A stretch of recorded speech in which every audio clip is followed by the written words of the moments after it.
அதாவது இந்த பொங்கலில் விவசாயிகள்கிட்டேருந்து நிறைய பண்புகளை நாம் தெரிஞ்சுக்க வேண்டிய நாள் இது. விவசாயிகள் அவங்க விவசாயம் முன்னேறி இருக்கிற அளவுக்கு விவசாயிகளுடைய வாழ்க்கை தரம் முன்னேறலை. அந்த அளவுக்கு அவர்கள் நாட்டுக்காக உழைச்சிக்கிட்டு இருக்கிறாங்க. அந்த காலத்திலே அதை பற்றி ஒரு கதை சொல்கிறது உண்டு. ஒரு வயசான ஆள் நிலத்தில் ஏறு உழுதுகிட்டு இருந்தாராம். கிழிஞ்சு போன ஒரு சின்ன துண்டை தான் இடுப்பில் கட்டியிருந்தாராம். தலையில் ஒரு கந்தலை சுற்றி இருந்தார். உடம்பு பூரா சேரு, ரொம்ப ஏழை. ஏறு ஓட்டிகிட்டு இருக்கிறவர் வேறு எப்படி இருப்பார்? இருந்தாலும் அந்த ஆள் ரொம்ப ஜாலியாக பாட்டு பாடிக்கிட்டே ஏறு உழுதுகிட்டு இருந்தாராம். உடம்பில் தான் அவர் ஏழையை தவிர மனசில் ஒரு ஏழையாக தெரியல. அந்த சமயத்தில் அந்த நாட்டு ராஜா அந்த பக்கமாக குதிரை மேலே வந்தாராம். வேட்டைக்கு போயிட்டு பரிவாரங்களோடு திரும்பி வந்துக்கிட்டு இருக்கிறார். ரொம்ப செல்வ செழிப்பில் இருக்கிற ராஜா அவர் இந்த வயசான விவசாயியை பார்த்துருக்கார். இந்த ஆள் ரொம்பவும் ஏழைங்கிறது அவர் பார்த்தாவே பளிச்சுன்னு தெரியுது. கட்டிக்கிறதுக்கு நல்ல துணி இல்லை, உடம்போ இழைச்சி போயிருக்குது, வயிறு முதுகில் போய் ஒட்டிக்கிட்டு இருக்கு, கண்ணு குழி விழுந்து போயிருக்குது. ஆனாலும் முகத்தை பார்த்தா சந்தோஷமாக இருக்கிற மாதிரி இருக்குது. இவ்வளோ உற்சாகமாக பாடிக்கிட்டு இருக்கிறாரே அப்படின்னு ஆச்சரியமாக நினச்சி பார்த்தார் அந்த ராஜா. சரி, அவர்கிட்ட கொஞ்சம் பேச்சு கொடுத்து பார்க்கலாம் அப்படின்னு முடிவு பண்ணார். ஐயா பெரியவரே, இப்படி கொஞ்சம் வர முடியுமான்னாராம். பொழுது போகிறதுக்குள்ளே நான் இந்த வயல் பூரா உழவு ஓட்டி ஆகணும், அதனால் பேசுகிறதுக்கு நேரம் இல்லை அப்படின்னாராம் அந்த பெரியவர். என்ன அவ்வளவு அவசரமாக? மீதி இருந்தால் நாளைக்கு உழுதக்கூடாதா? அது சரி, உனக்கு எத்தனை ஏக்கர் நிலம் இருக்குது அப்படின்னு விசாரிச்சிருக்கார் ராஜா. எனக்குன்னு சொந்தமாக உள்ளங்கை அளவு கூட நிலம் கிடையாது. இது எங்கள் முதலாளியோட நிலம். இதை பூராவும் உழுது முடித்தா தான் அவர் கூலி கொடுப்பார். நான் கூலிக்கு உழுதுகிட்டு இருக்கிறேன். உங்ககிட்ட பேசிக்கிட்டு இருந்தால் அவருக்கு துரோகம் பண்ணது மாதிரி ஆகிடும் அப்படின்னாராம். ராஜா குதிரையை விட்டு கீழே இறங்கினார். வரப்பில் நடந்து அந்த பெரியவர்கிட்டே போனாராம். சரி, ஒரு நாள் பூரா உழுதா உனக்கு எவ்வளவு கூலின்னு கேட்டிருக்கார். 8 அணா கூலி கிடைக்கும்னாராம் அவர். இது ரொம்ப காலத்துக்கு முன்னாடி நடந்த ஒரு சம்பவங்கிறதுனால அப்போ 8 அணா கூலிங்கிறது ரொம்ப பெருசு. இருந்தாலும் அதுவும் அந்த ராஜாவுக்கு பெரிய கூலியாக தெரியல. இவ்வளவு தானா, இதை வச்சுக்கிட்டு நீ எப்படி காலம் தள்ளுற அப்படின்னாராம். ஒன்றும் கவலை இல்லை அப்படின்னாராம் அவர். ராஜாவுக்கு ரொம்ப ஆச்சரியமாக போச்சு. 8 அணா கூலி வாங்குகிற இந்த ஆள் கவலை இல்லாமல் இருக்கிறார், ஏராளமான வசதியோடு இருக்கிறன்னா கவலை இல்லாமல் வாழ முடியலையே அப்படின்னு நினச்சி பார்த்துருக்கார். அது சரி, 8 அணாவில் எப்படி குடும்பம் நடத்துகிற அப்படின்னு கேட்டாராம். எனக்கு கிடைக்கிற 8 அணாவில் 2 அணா குடும்பத்துக்கு செலவழிக்கிறேன், 2 அணா பழைய கடனுக்கு கொடுக்குறேன், 2 அணா தர்மம் செய்கிறேன், 2 அணா வட்டிக்கு கொடுக்குறேன், ஒரு குறையும் இல்லைன்னாராம். ராஜாவுக்கு ஒன்றும் புரியல. எனக்கு ஒன்றும் புரியலையேன்னு இருக்கார். ஐயா, எனக்கும் என் மனைவிக்கும் 2 அணா செலவாகுது. வயசான அம்மா அப்பா இருக்கிறாங்க, சின்ன வயசில் என்னை காப்பாற்றினவங்க அவங்க. அந்த கடனுக்கு 2 அணா செலவாகுது, அது பழைய கடன். என் தங்கச்சி ஒருத்தி ஆதரவு இல்லாத நிலைமையில் தன்னுடைய மகனோட என் வீட்டில் இருக்கிறா. அவளுக்கும் அவள் மகனுக்கும் 2 அணா செலவு பண்ணுறேன், அது தர்மம். எனக்கு 2 பிள்ளைங்க இருக்கிறாங்க, அவங்களுக்கு 2 அணா செலவு பண்ணுறேன், அது வட்டிக்கு கொடுக்கறது மாதிரி. பிற்காலத்தில் அவங்க எங்களை காப்பாற்றுவாங்க. அந்த வகையில் நான் திருப்தியோடு வாழ்ந்துக்கிட்டு இருக்கிறேன் அப்படின்னாராம். ராஜாவுக்கு அர்த்தம் புரிய ஆரம்பிச்சுதான். அந்த பெரிய நிலத்தை விலை கொடுத்து வாங்கி அந்த பெரியவருக்கே தானமாக கொடுத்துட்டாராம். இப்போ உழுதவருக்கே நிலம் சொந்தமாகிட்டுது. அன்னையிலேருந்து அரசனுக்கும் ஆறுதல் கிடைச்சிதான். இப்படி ஒரு கதை சொல்லுவாங்க. 8 அணா வருமானத்தை வச்சுக்கிட்டு எப்படி காலத்தை தள்ளுறதுன்னு சொல்கிறதுக்காக இந்த கதையை சொல்கிறதாக யாரும் தப்பாக நினச்சிக்கக்கூடாது.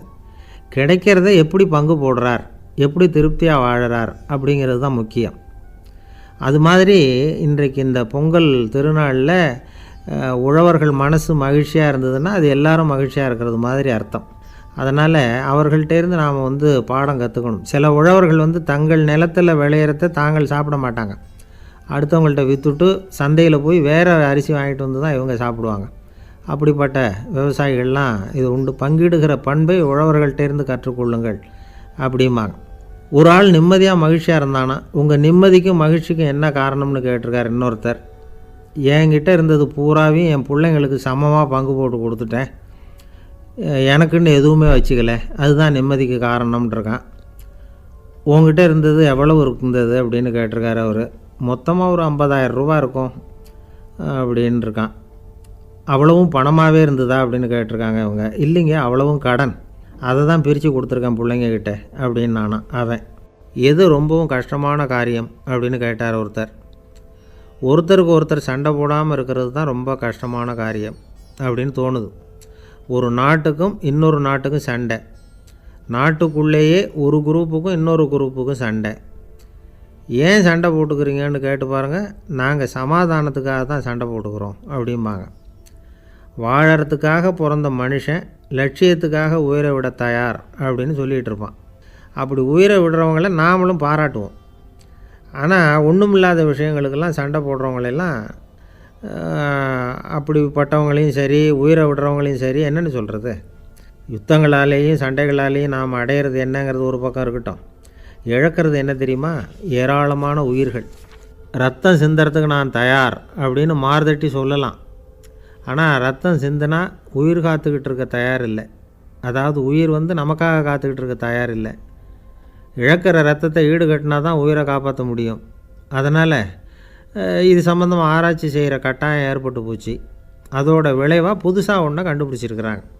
அதுதான் செயற்கை ரத்த பொடி. இப்போ இந்த திடீர் சாம்பார் பொடி, திடீர் ரசப்பொடி, திடீர் காப்பி பொடி இப்படிலாம் சொல்கிறோம்ல, அது மாதிரி இது திடீர் ரத்த பொடி. இஸ்ரேல் ஒரு சின்ன நாடு, மக்கள் தொகை குறைச்சல், அதோட போர்கள் வேறு. அதனால் காயம்பட்டவங்களை காப்பாற்றியே தீர வேண்டிய கட்டாயம். காப்பாற்றணும்னா ரத்த இழப்பை தடுக்கணும். அப்படின்னா உடனடியாக புது ரத்தம் செலுத்தி ஆகணும். திடீர்னு ரத்தம் வேணும்னா எங்கே போகிறது? அதுவும் கிடைக்கிற ரத்தம் சேர்கிற குரூப்பாக இருக்கணும். ஒரு வேடிக்கை பார்த்தீங்களா, நான் வேறு குரூப்பு நீ வேறு குரூப்புன்னு இவன் சண்டை போடுறான். இதில் அடிபட்டவனுக்கு ரத்தம் கொடுக்க போனால் அதுலேயும் அது வேறு வேறு குரூப்பாக இருக்குது. அது ரத்தமும் வேறு வேறு குரூப்புன்னு சொல்லிகிட்டு இருக்குது. எந்த குரூப்பு ரத்தம் வேணும், அது உடனடியாக கிடைக்கலன்னா என்ன பண்ணுறது? இப்படிப்பட்ட கஷ்டம்லாம் நமக்கு வந்துடுது. இதுக்காக தான் விஞ்ஞானிகள் இந்த ரத்த பொடியை கண்டுபிடிச்சிருக்கிறாங்க. அதாவது ஒரு ஆள் அடிபட்டு போட்டான்னு வச்சுங்களேன், அவனுக்கு ரத்தம் கிடைக்கல, உடனே என்ன பண்ணலாம்? இந்த சுத்தப்படுத்தப்பட்ட தண்ணீரை கொஞ்சம் எடுத்துக்க வேண்டியது, அதில் இந்த ரத்த பொடியை கரைக்க வேண்டியது. இப்போ இந்த செயற்கை ரத்தம் தயாராகிட்டுது. இதை அந்த ஆள் உடம்புல ஏற்றி விட்ற வேண்டியது. இயற்கையாக நம்ம உடம்பில் இருக்கிற ரத்தம் என்னென்ன வேலை செய்யுதோ அதே வேலையை இதுவும் செய்யும். அதாவது ஆக்சிஜனை உடம்பில் எல்லா இடத்துக்கும் எடுத்துகிட்டு போகுது. அந்த வேலையை இந்த செயற்கை ரத்தமும் செஞ்சுடுது. ஆனால் ஒரு விஷயம், இந்த செயற்கை ரத்தம் ஒரு அவசரத்துக்கு தான் உபயோகப்படுத்தலாம், ஒரு முதல் உதவி மாதிரி. அதை அப்படியே நிரந்தரமாக விட்டுற முடியாது. பின்னாடி தேவையான குரூப்பு உண்மையான ரத்தம் கிடைச்ச உடனே அதை செலுத்திக்கணும். உண்மையான ரத்தத்தை 20லேருந்து 40 நாள் வரைக்கும் தான் பாதுகாக்க முடியும். அதுவும் குளிர்பதன பெட்டியில். அதுக்குள்ளே உபயோகப்படுத்தலைன்னா அது வீணாக போயிடும். இந்த ரத்த பொடி அப்படி இல்லை, எவ்வளோ நாள் வேணும்னாலும் அப்படியே வச்சுருக்கலாம். குளிர்பதன பெட்டியும் தேவையில்லை. ஆனால் ஒன்று, இது தண்ணியில் கலந்து செயற்கை ரத்தமாக ஆக்கிவிட்டா அதோட வலு 72 மணி நேரம் தான். அதாவது 3 நாள். அதுக்குள்ளே அந்த ஆசாமியை எங்கேயாவது ஆஸ்பத்திரிக்கு தூக்கிட்டு போய் உண்மையான ரத்தத்தை கொடுத்துடணும். சண்டையில் அடிபடுறவங்க, சாலை விபத்தில் அடிபடுறவங்க, இவங்களுக்கெல்லாம் அவசரத்துக்கு கை கொடுத்து உதவுறது இந்த செயற்கை ரத்த பொடி. அதுக்கப்புறம் நாம் கொடுக்குற ரத்தம் தான் அவங்கள காப்பாற்றணும். இன்றைக்கி ரத்தத்தை தானமாக கொடுக்க தயாராக இருக்கிற நல்ல உள்ளங்கள் ஏராளம். எவ்வளவு ஆக்சிடெண்ட்டு, ஆப்ரேஷன், இதில் சம்மந்தப்பட்டவங்களை காப்பாற்றுறது நாம் தானமாக கொடுக்குற ரத்தம் தானே. ஒரு ஆக்சிடெண்ட்டு, ஒரு ஸ்கூட்டர் ஒரு ஆள் மேலே மோதி விட்டுது, பார்த்து வரக்கூடாதா அப்படின்னா அந்த ஆள், நீ தான் பார்த்து நடக்கணும், ஏன்னா 20 வருஷமாக நான் அந்த ஸ்கூட்டரை ஓட்டிகிட்டு இருக்கிறேன் அப்படின்னானா இவன். இதுக்கு அவன் சொன்னானா, நீ தான் பார்த்து ஓட்டணும், ஏன்னா 40 வருஷமாக நான் இப்படி நடந்துக்கிட்டு இருக்கிறேன் அப்படின்னானா. ஒரு ஊரில் ஒரு ராஜா இருந்தார். பெரிய அரண்மனையில் தான் இருக்கிறார். எல்லா வசதியும் இருந்தது. இருந்தாலும் அவர் எல்லாரும் சொல்கிறது எப்படி தெரியுமா? பிச்சைக்கார ராஜா. அப்படி ஒரு பேர் அவருக்கு நிலச்சி போச்சு. ஜனங்களும் சரி, மற்ற தேசங்களில் உள்ளவங்களும் சரி, அவர் அந்த பேர் சொல்லியே குறிப்பிடுறது வழக்கமாக போட்டுது. இது அவருக்கு ரொம்ப கவலையாக போச்சு. என்ன இது, நம்மளை தேடி வர்றவங்களுக்கெல்லாம் நாம் சோறு போடுறோம், நம்ம புகழ்ந்து பாடல் ஏற்றி கொண்டு வர்ற புலவர்களுக்கெல்லாம் அவங்க எப்படி வந்தாலும் ஒருவேளை சோறு போடணுங்கிறது உத்தரவு. இவ்வளவுலாம் செஞ்சும் நம்மளை போய் பிச்சைக்கார ராஜான்னு எல்லாரும் சொல்கிறாங்களே, அது ஏன், எதுக்காக இப்படி சொல்கிறாங்க? இதுதான் ராஜாவுக்கு குழப்பம். சரி, இதை பற்றி நம்ம அமைச்சர்கள்கிட்ட கேட்கலாமா அப்படின்னு யோசனை பண்ணார். இந்த விஷயத்தை போய் அவங்கக்கிட்ட எப்படி கேட்குறதுன்னு அவருக்கு தயக்கமாக இருந்தது. கௌரவ குறைச்சலாக தெரிஞ்சுது அவருக்கு. சரி, சாதாரண குடிமக்கள்கிட்ட இதை பற்றி கேட்கலாமா அப்படின்னு யோசனை பண்ணார். கேட்கலாம், ஆனால் அவங்க யாரும் ராஜா முன்னாடி நின்று தைரியமாக பேசக்கூடிய அளவுக்கு இல்லை. ராஜாவோட குழப்பம் நாளுக்கு நாள் அதிகமாக போச்சு. கடைசியாக அவர் ஒரு முடிவுக்கு வந்தார். அதாவது இதை பற்றி ஒரு பிச்சைக்காரங்கிட்டே கேட்டு பார்த்துட்டா என்ன. இதுதான் அவர் பண்ண முடிவு. உடனே மாறு வேஷம் போட்டுக்கிட்டு நகர்வலம் போனார். ஒரு பிச்சைக்காரனை கண்டுபிடிச்சார். இதை பாருப்பா, நம்ம ராஜாவை எல்லாரும் பிச்சைக்கார ராஜான்னே சொல்கிறாங்களே, அதுக்கு என்ன காரணமாக இருக்கும் அப்படின்னு கேட்டார். அதுக்கு அவன் சொல்கிறான், இதுக்கான பதிலை இன்னும் ஒரு 30 நாளில் சொல்கிறேன் அப்படின்னா. உடனே இவருக்கு சந்தோஷம். உண்மையை அவங்ககிட்ட சொன்னார். நான் வேறு யாரும் இல்லை, நான் தான் இந்த நாட்டு ராஜா. இப்போ நீ என் கூடவே வந்துடு, அரண்மனையிலேயே தங்கிக்கோ. 30 நாள் கழித்து எனக்கு பதில் சொல்லிவிட்டு அதுக்கப்புறமா நீ போகலாம் அப்படின்னு சொல்லி அழைச்சிட்டு வந்துட்டார். அரண்மனையில் ஒரு மூலையில் அவன் தங்கறதுக்கு இடம் கொடுத்தார். தினம் 2 வேளையும் இவனுக்கு சோறு போடுங்க அப்படின்னு உத்தரவு போட்டார். ராஜா கொடுத்த இடத்துல போய் உக்காந்துக்கிட்டான் அந்த பிச்சைக்காரன். தினமும் அந்த அரண்மனையில் நடக்கிறதையெல்லாம் கவனிச்சிக்கிட்டு வந்தான். வேளைக்கு சாப்பாடு வரும், சாப்பிட்டுக்கிட்டு இருக்கான். இப்படி 30 நாள் முடிஞ்சுது. ராஜா வந்தார். என்ன, என்னோட கேள்விக்கு பதில் என்னன்னு கண்டுபிடிச்சிட்டியான்னார். கண்டுபிடிச்சிட்டேன்னா. என்ன எல்லாரும் பிச்சைக்கார ராஜான்னு சொல்கிறாங்களே, அது நியாயமாக படுதா உனக்குன்னு கேட்டார். நியாயமாக தான் படுது, சந்தேகம் இல்லாமல் நீங்கள் பிச்சைக்கார ராஜா தான். என்ன தான் நீங்கள் வசதியோடவும் படைபலத்தோடவும் இருந்தால் கூட நீங்கள் எங்கள் வர்க்கத்தை சேர்ந்த ஆசாமி தான் அப்படின்னு அடித்து சொல்லிவிட்டான் அந்த ஆள். ஏனால் அப்படி சொல்கிறேன்னு கேட்டார் இவர். அரசே, ஒரு உண்மையை கண்டுபிடிச்சி சொல்கிறதா நான் உங்ககிட்ட சொன்னேன். நீங்கள் ராஜ பரம்பரைன்னா உடனே உங்கள் கழுத்தில் கிடக்கிற முத்து மாலையை கழட்டி பரிசாக கொடுத்துருப்பீங்க, பொன்னையும் மணியையும் கொடுத்துருப்பீங்க. ஆனால் நீங்கள் அப்படி செய்யலை. என்னை ஒரு மூலையில் உட்கார வச்சு 2 வேளை சோறு போட சொன்னீங்க. உங்களை தேடி யார் வந்தாலும், யார் பாராட்டி பேசினாலும் அல்லது பிரச்சனைகளை சொன்னாலும் நீங்கள் செய்கிற ஒரே காரியம் சோறு போடுறது தான். பிச்சைக்காரனுக்கு சோறு மட்டும்தான் உலகம். உங்கள் விஷயத்துலேயும் நீங்கள் அப்படி தான் நினைக்கிறதாக தெரியுது. நல்லா கவனிங்க. எந்த ஒரு பிரச்சனைக்கும் சோறு தான் முடிவுன்னு நினைக்கிறீங்க பாருங்கள். நீங்கள் சந்தேகமில்லாத எங்களை சேர்ந்த ஆள் தான் அப்படின்னு விட்டான் அந்த பிச்சைக்காரன். அதுக்கப்புறம் தான் அந்த ராஜா தன்னுடைய தவறுகளையெல்லாம் தேர்த்திக்கிட்டாராம். பசின்னு வர்றவங்களுக்கு சோறு தான் போடணும், அது தப்பு இல்லை. பாராட்ட வர்றவங்களுக்கெல்லாம் சோத்தையே போட்டு அனுப்புனா இப்படி தான் பேர் வரும். எனக்கு தெரிஞ்ச ஒருத்தர் தினமும் யாராவது ஒருத்தரை தன் வீட்டுக்கு அழைச்சிட்டு போவார், சாப்பாடு போட்டு அனுப்புவார். முன்னறிவிப்பு இல்லாமல் திடீர்னு ஒரு விருந்தாளியோட வீட்டில் போய் இவர் நிற்கிறது வழக்கம். அந்த அம்மாவும் இவருக்காக தயார் பண்ணி வச்சுருந்ததை இவர் அழைச்சிட்டு வந்திருக்கிற விருந்தாளிக்கு போட்டுருவாங்க. விருந்தாளி சாப்பிட்டுட்டு போனதுக்கப்புறம் இவர் மனைவிகிட்ட உனக்கு சிரமம் வேணாம் அப்படின்னு சொல்லிவிட்டு பக்கத்தில் உள்ள ஒரு ஹோட்டலுக்கு போய் காசு கொடுத்து சாப்பிட்டுட்டு வந்துடுவார். பல நாள் இப்படி நடக்கும். ஒரு நாள் அவரை தனியாக கூப்பிட்டுக்கிட்டு போய் ஏன் இப்படி பண்ணுறீங்கன்னு கேட்டோம். அதுக்கு அவர் சொல்கிறாரு, எங்கள் வீட்டு சாப்பாட்டிலேருந்து தப்பிக்கிறதுக்கு எனக்கு வேறு வழி எதுவும் தெரியல சார், அதனால தான் இப்படி பண்ணிகிட்ருக்கிறேன் அப்படின்னார் ரொம்ப பரிதாபமாக. ஒருத்தன் எப்படி நடந்துக்கிறாங்கிறத வச்சு தான் அந்த ஆள் எப்படிங்கிறத நாம் முடிவு பண்ணுறோம். ஆளுமைன்னு சொல்கிறோம்ல, அதுக்கு சூழ்நிலைகளை ஆளுகின்ற தன்மை அப்படின்னு விளக்கம் கொடுக்குறார் ஒரு உளவியல் நிபுணர். சரி, ஒரு மனிதனுடைய ஆளுமையை உருவாக்குகிற விஷயங்கள் என்னென்ன? பிறப்பு, வளர்க்கப்பட்ட விதம், படிப்பு, நண்பர்கள், சமுதாயம், இப்படி நிறைய உண்டு. ஆளுமையின் அடிப்படையில் சில மனநோய்கள் உண்டாகுது.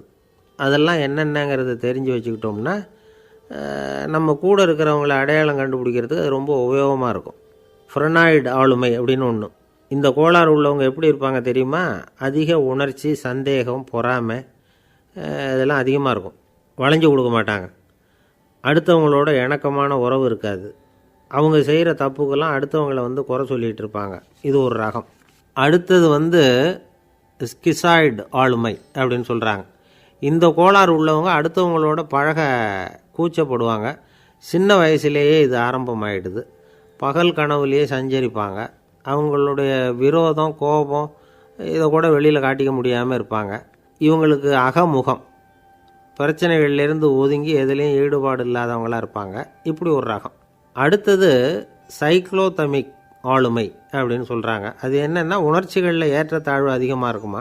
சில சமயம் பார்த்தா மகிழ்ச்சியாக இருப்பாங்க, சில சமயம் சோகமாக உட்காந்துருப்பாங்க. அவங்க மனநிலைக்கு தகுந்த மாதிரி சமூக நிகழ்ச்சிகளில் பங்கெடுத்துக்குவாங்க.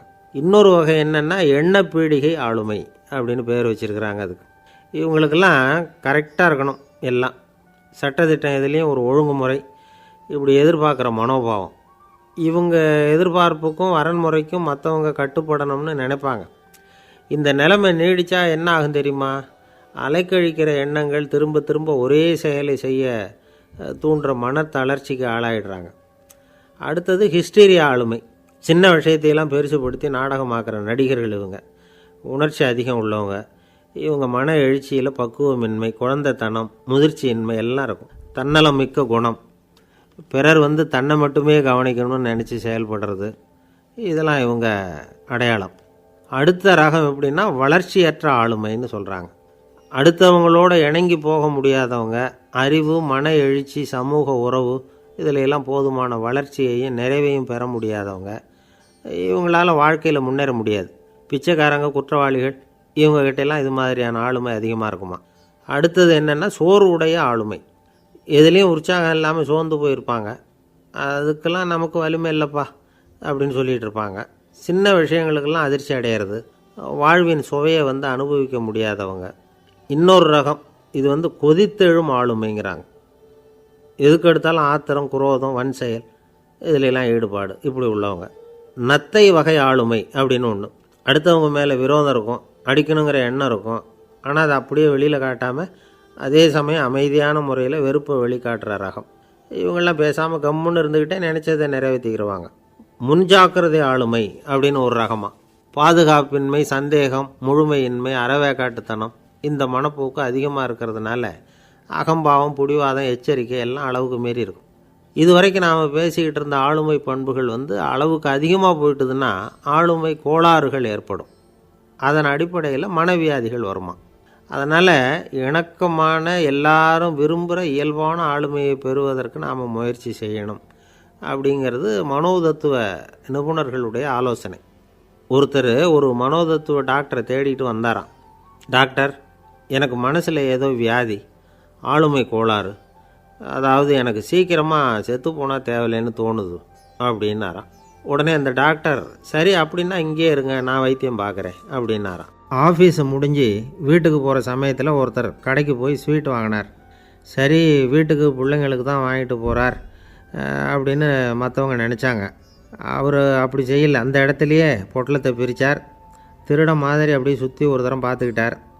யாரும் தெரிஞ்சவங்க இல்லைங்கிறத முடிவு பண்ணிவிட்டு அவசரமாக அதை அப்படியே போட்டு முழுகிவிட்டு கையை தொடச்சிக்கிட்டு நல்ல பிள்ளை மாதிரி நடந்து போக ஆரம்பிச்சிட்டார். அவர் யாருன்னா, அவரோட பிரச்சனை எல்லாருக்கும் தெரியாது, சில பேருக்கு தான் தெரியும்.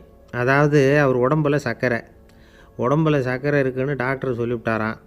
அதனால் வீட்டில் சர்க்கரையே இவர் கண்ணில் காட்டுறதில்ல.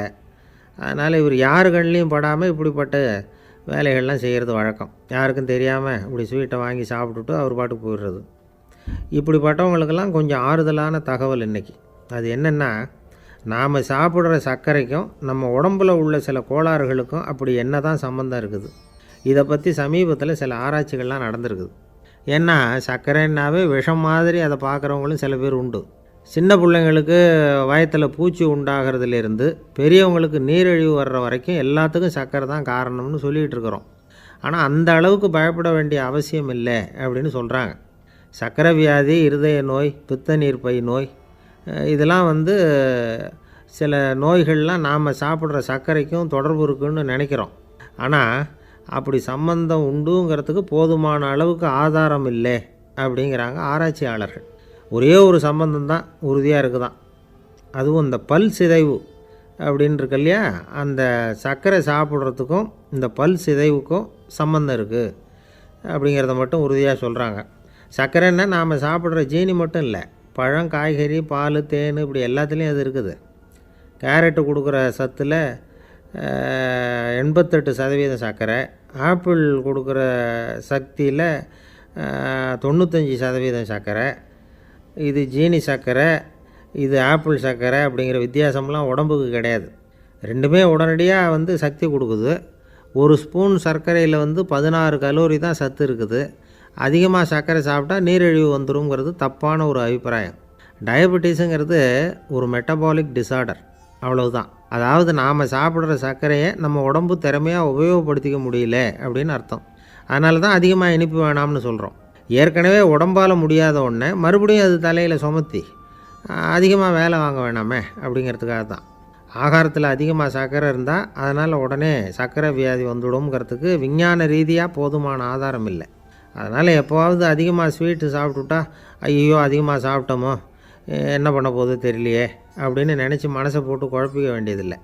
பொதுவாக எதுவுமே அதிகமாக வேண்டாம், எல்லாம் சீராக இருந்தால் போதும். நீரிழிவுங்கிறது புதுசாக வந்துட்ட ஒரு நோய் இல்லை, ரொம்ப காலமாகவே இருக்கிற ஒன்று தான்.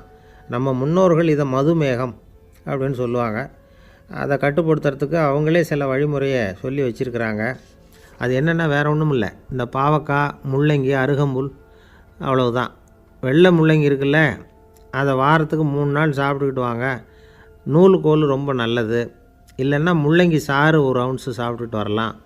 ரத்தத்தில் சேர்கிற சர்க்கரை அளவு இதெல்லாம் கட்டுப்படுத்துது. சிறுநீரில் காணப்படுகிற சர்க்கரை அளவையும் சமநிலைப்படுத்துது. தினமும் ஆகாரத்தில் கோதுமை, கேழ்வரகு, வெந்தயம், கருவேப்பிலை, சோயாபீன்ஸ் எது கிடைக்குதோ சேர்த்துக்கலாம். இப்படிலாம் செஞ்சுக்கிட்டு வந்தால் அப்புறம் வீட்டுக்கு தெரியாமல் கடையில் போய் நின்றுக்கிட்டு ஸ்வீட் வாங்கி திருட்டுத்தனமாக சாப்பிட வேண்டிய அவசியமே உங்களுக்கு வராது.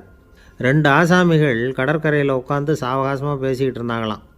ஒருத்தர் சொன்னார், இன்னொருத்தருக்கு தெரியாமல் ஸ்வீட்டு சாப்பிட்றதே எப்பவும் இடைஞ்சல் தான் சார். நேற்றுக்கு பாருங்கள், அப்படி தான் சாப்பிட்டுக்கிட்டு இருந்தேன், வீட்டுக்காரி கண்ணில் போட்டுவிட்டுது, அதுக்கப்புறம் ஒரே ரகலையாக போச்சு அப்படின்னாராம். எனக்கு கூட அப்படி தான் சார் ஆகிட்டுது, ஒரே ரகலை அப்படின்னாராம் இன்னொருத்தர். நீங்கள் சாப்பிட்டதும் உங்கள் வீட்டுக்காரங்க கண்ணில் போட்டுவிட்டுதா சார் அப்படின்னு கேட்டிருக்கார் இவர். அதுக்கு அவர் சொன்னாராம், அப்படி இல்லை சார், கடைக்காரர் கண்ணில் போட்டுவிட்டுதோ, நான் அவருக்கு தெரியாமல் அந்த ஸ்வீட்டை அவர் கடையிலேருந்து எடுத்திருந்தேன் அப்படின்னு விளக்கம் கொடுத்தாராம் இந்த ஆள். ஒருத்தர் முகத்தை தொங்க போட்டுக்கிட்டு ஒரு மாதிரியாக வந்தார். என்ன விஷயம்னு விசாரித்தேன்.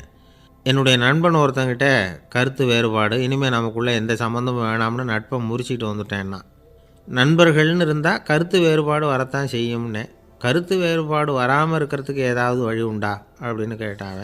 அதை பற்றி நிபுணர்கள் சில யோசனைகளை சொல்லியிருக்கிறாங்கன்னு. முதல் விஷயம் என்னென்னா, உங்கள் நண்பனுக்கு ஒரு செய்தி சொல்லணும்னா அதை நீங்களே நேரடியாக சொல்லுங்கள், அல்லது உங்கள் கைப்பட கடிதம் எழுதுங்க.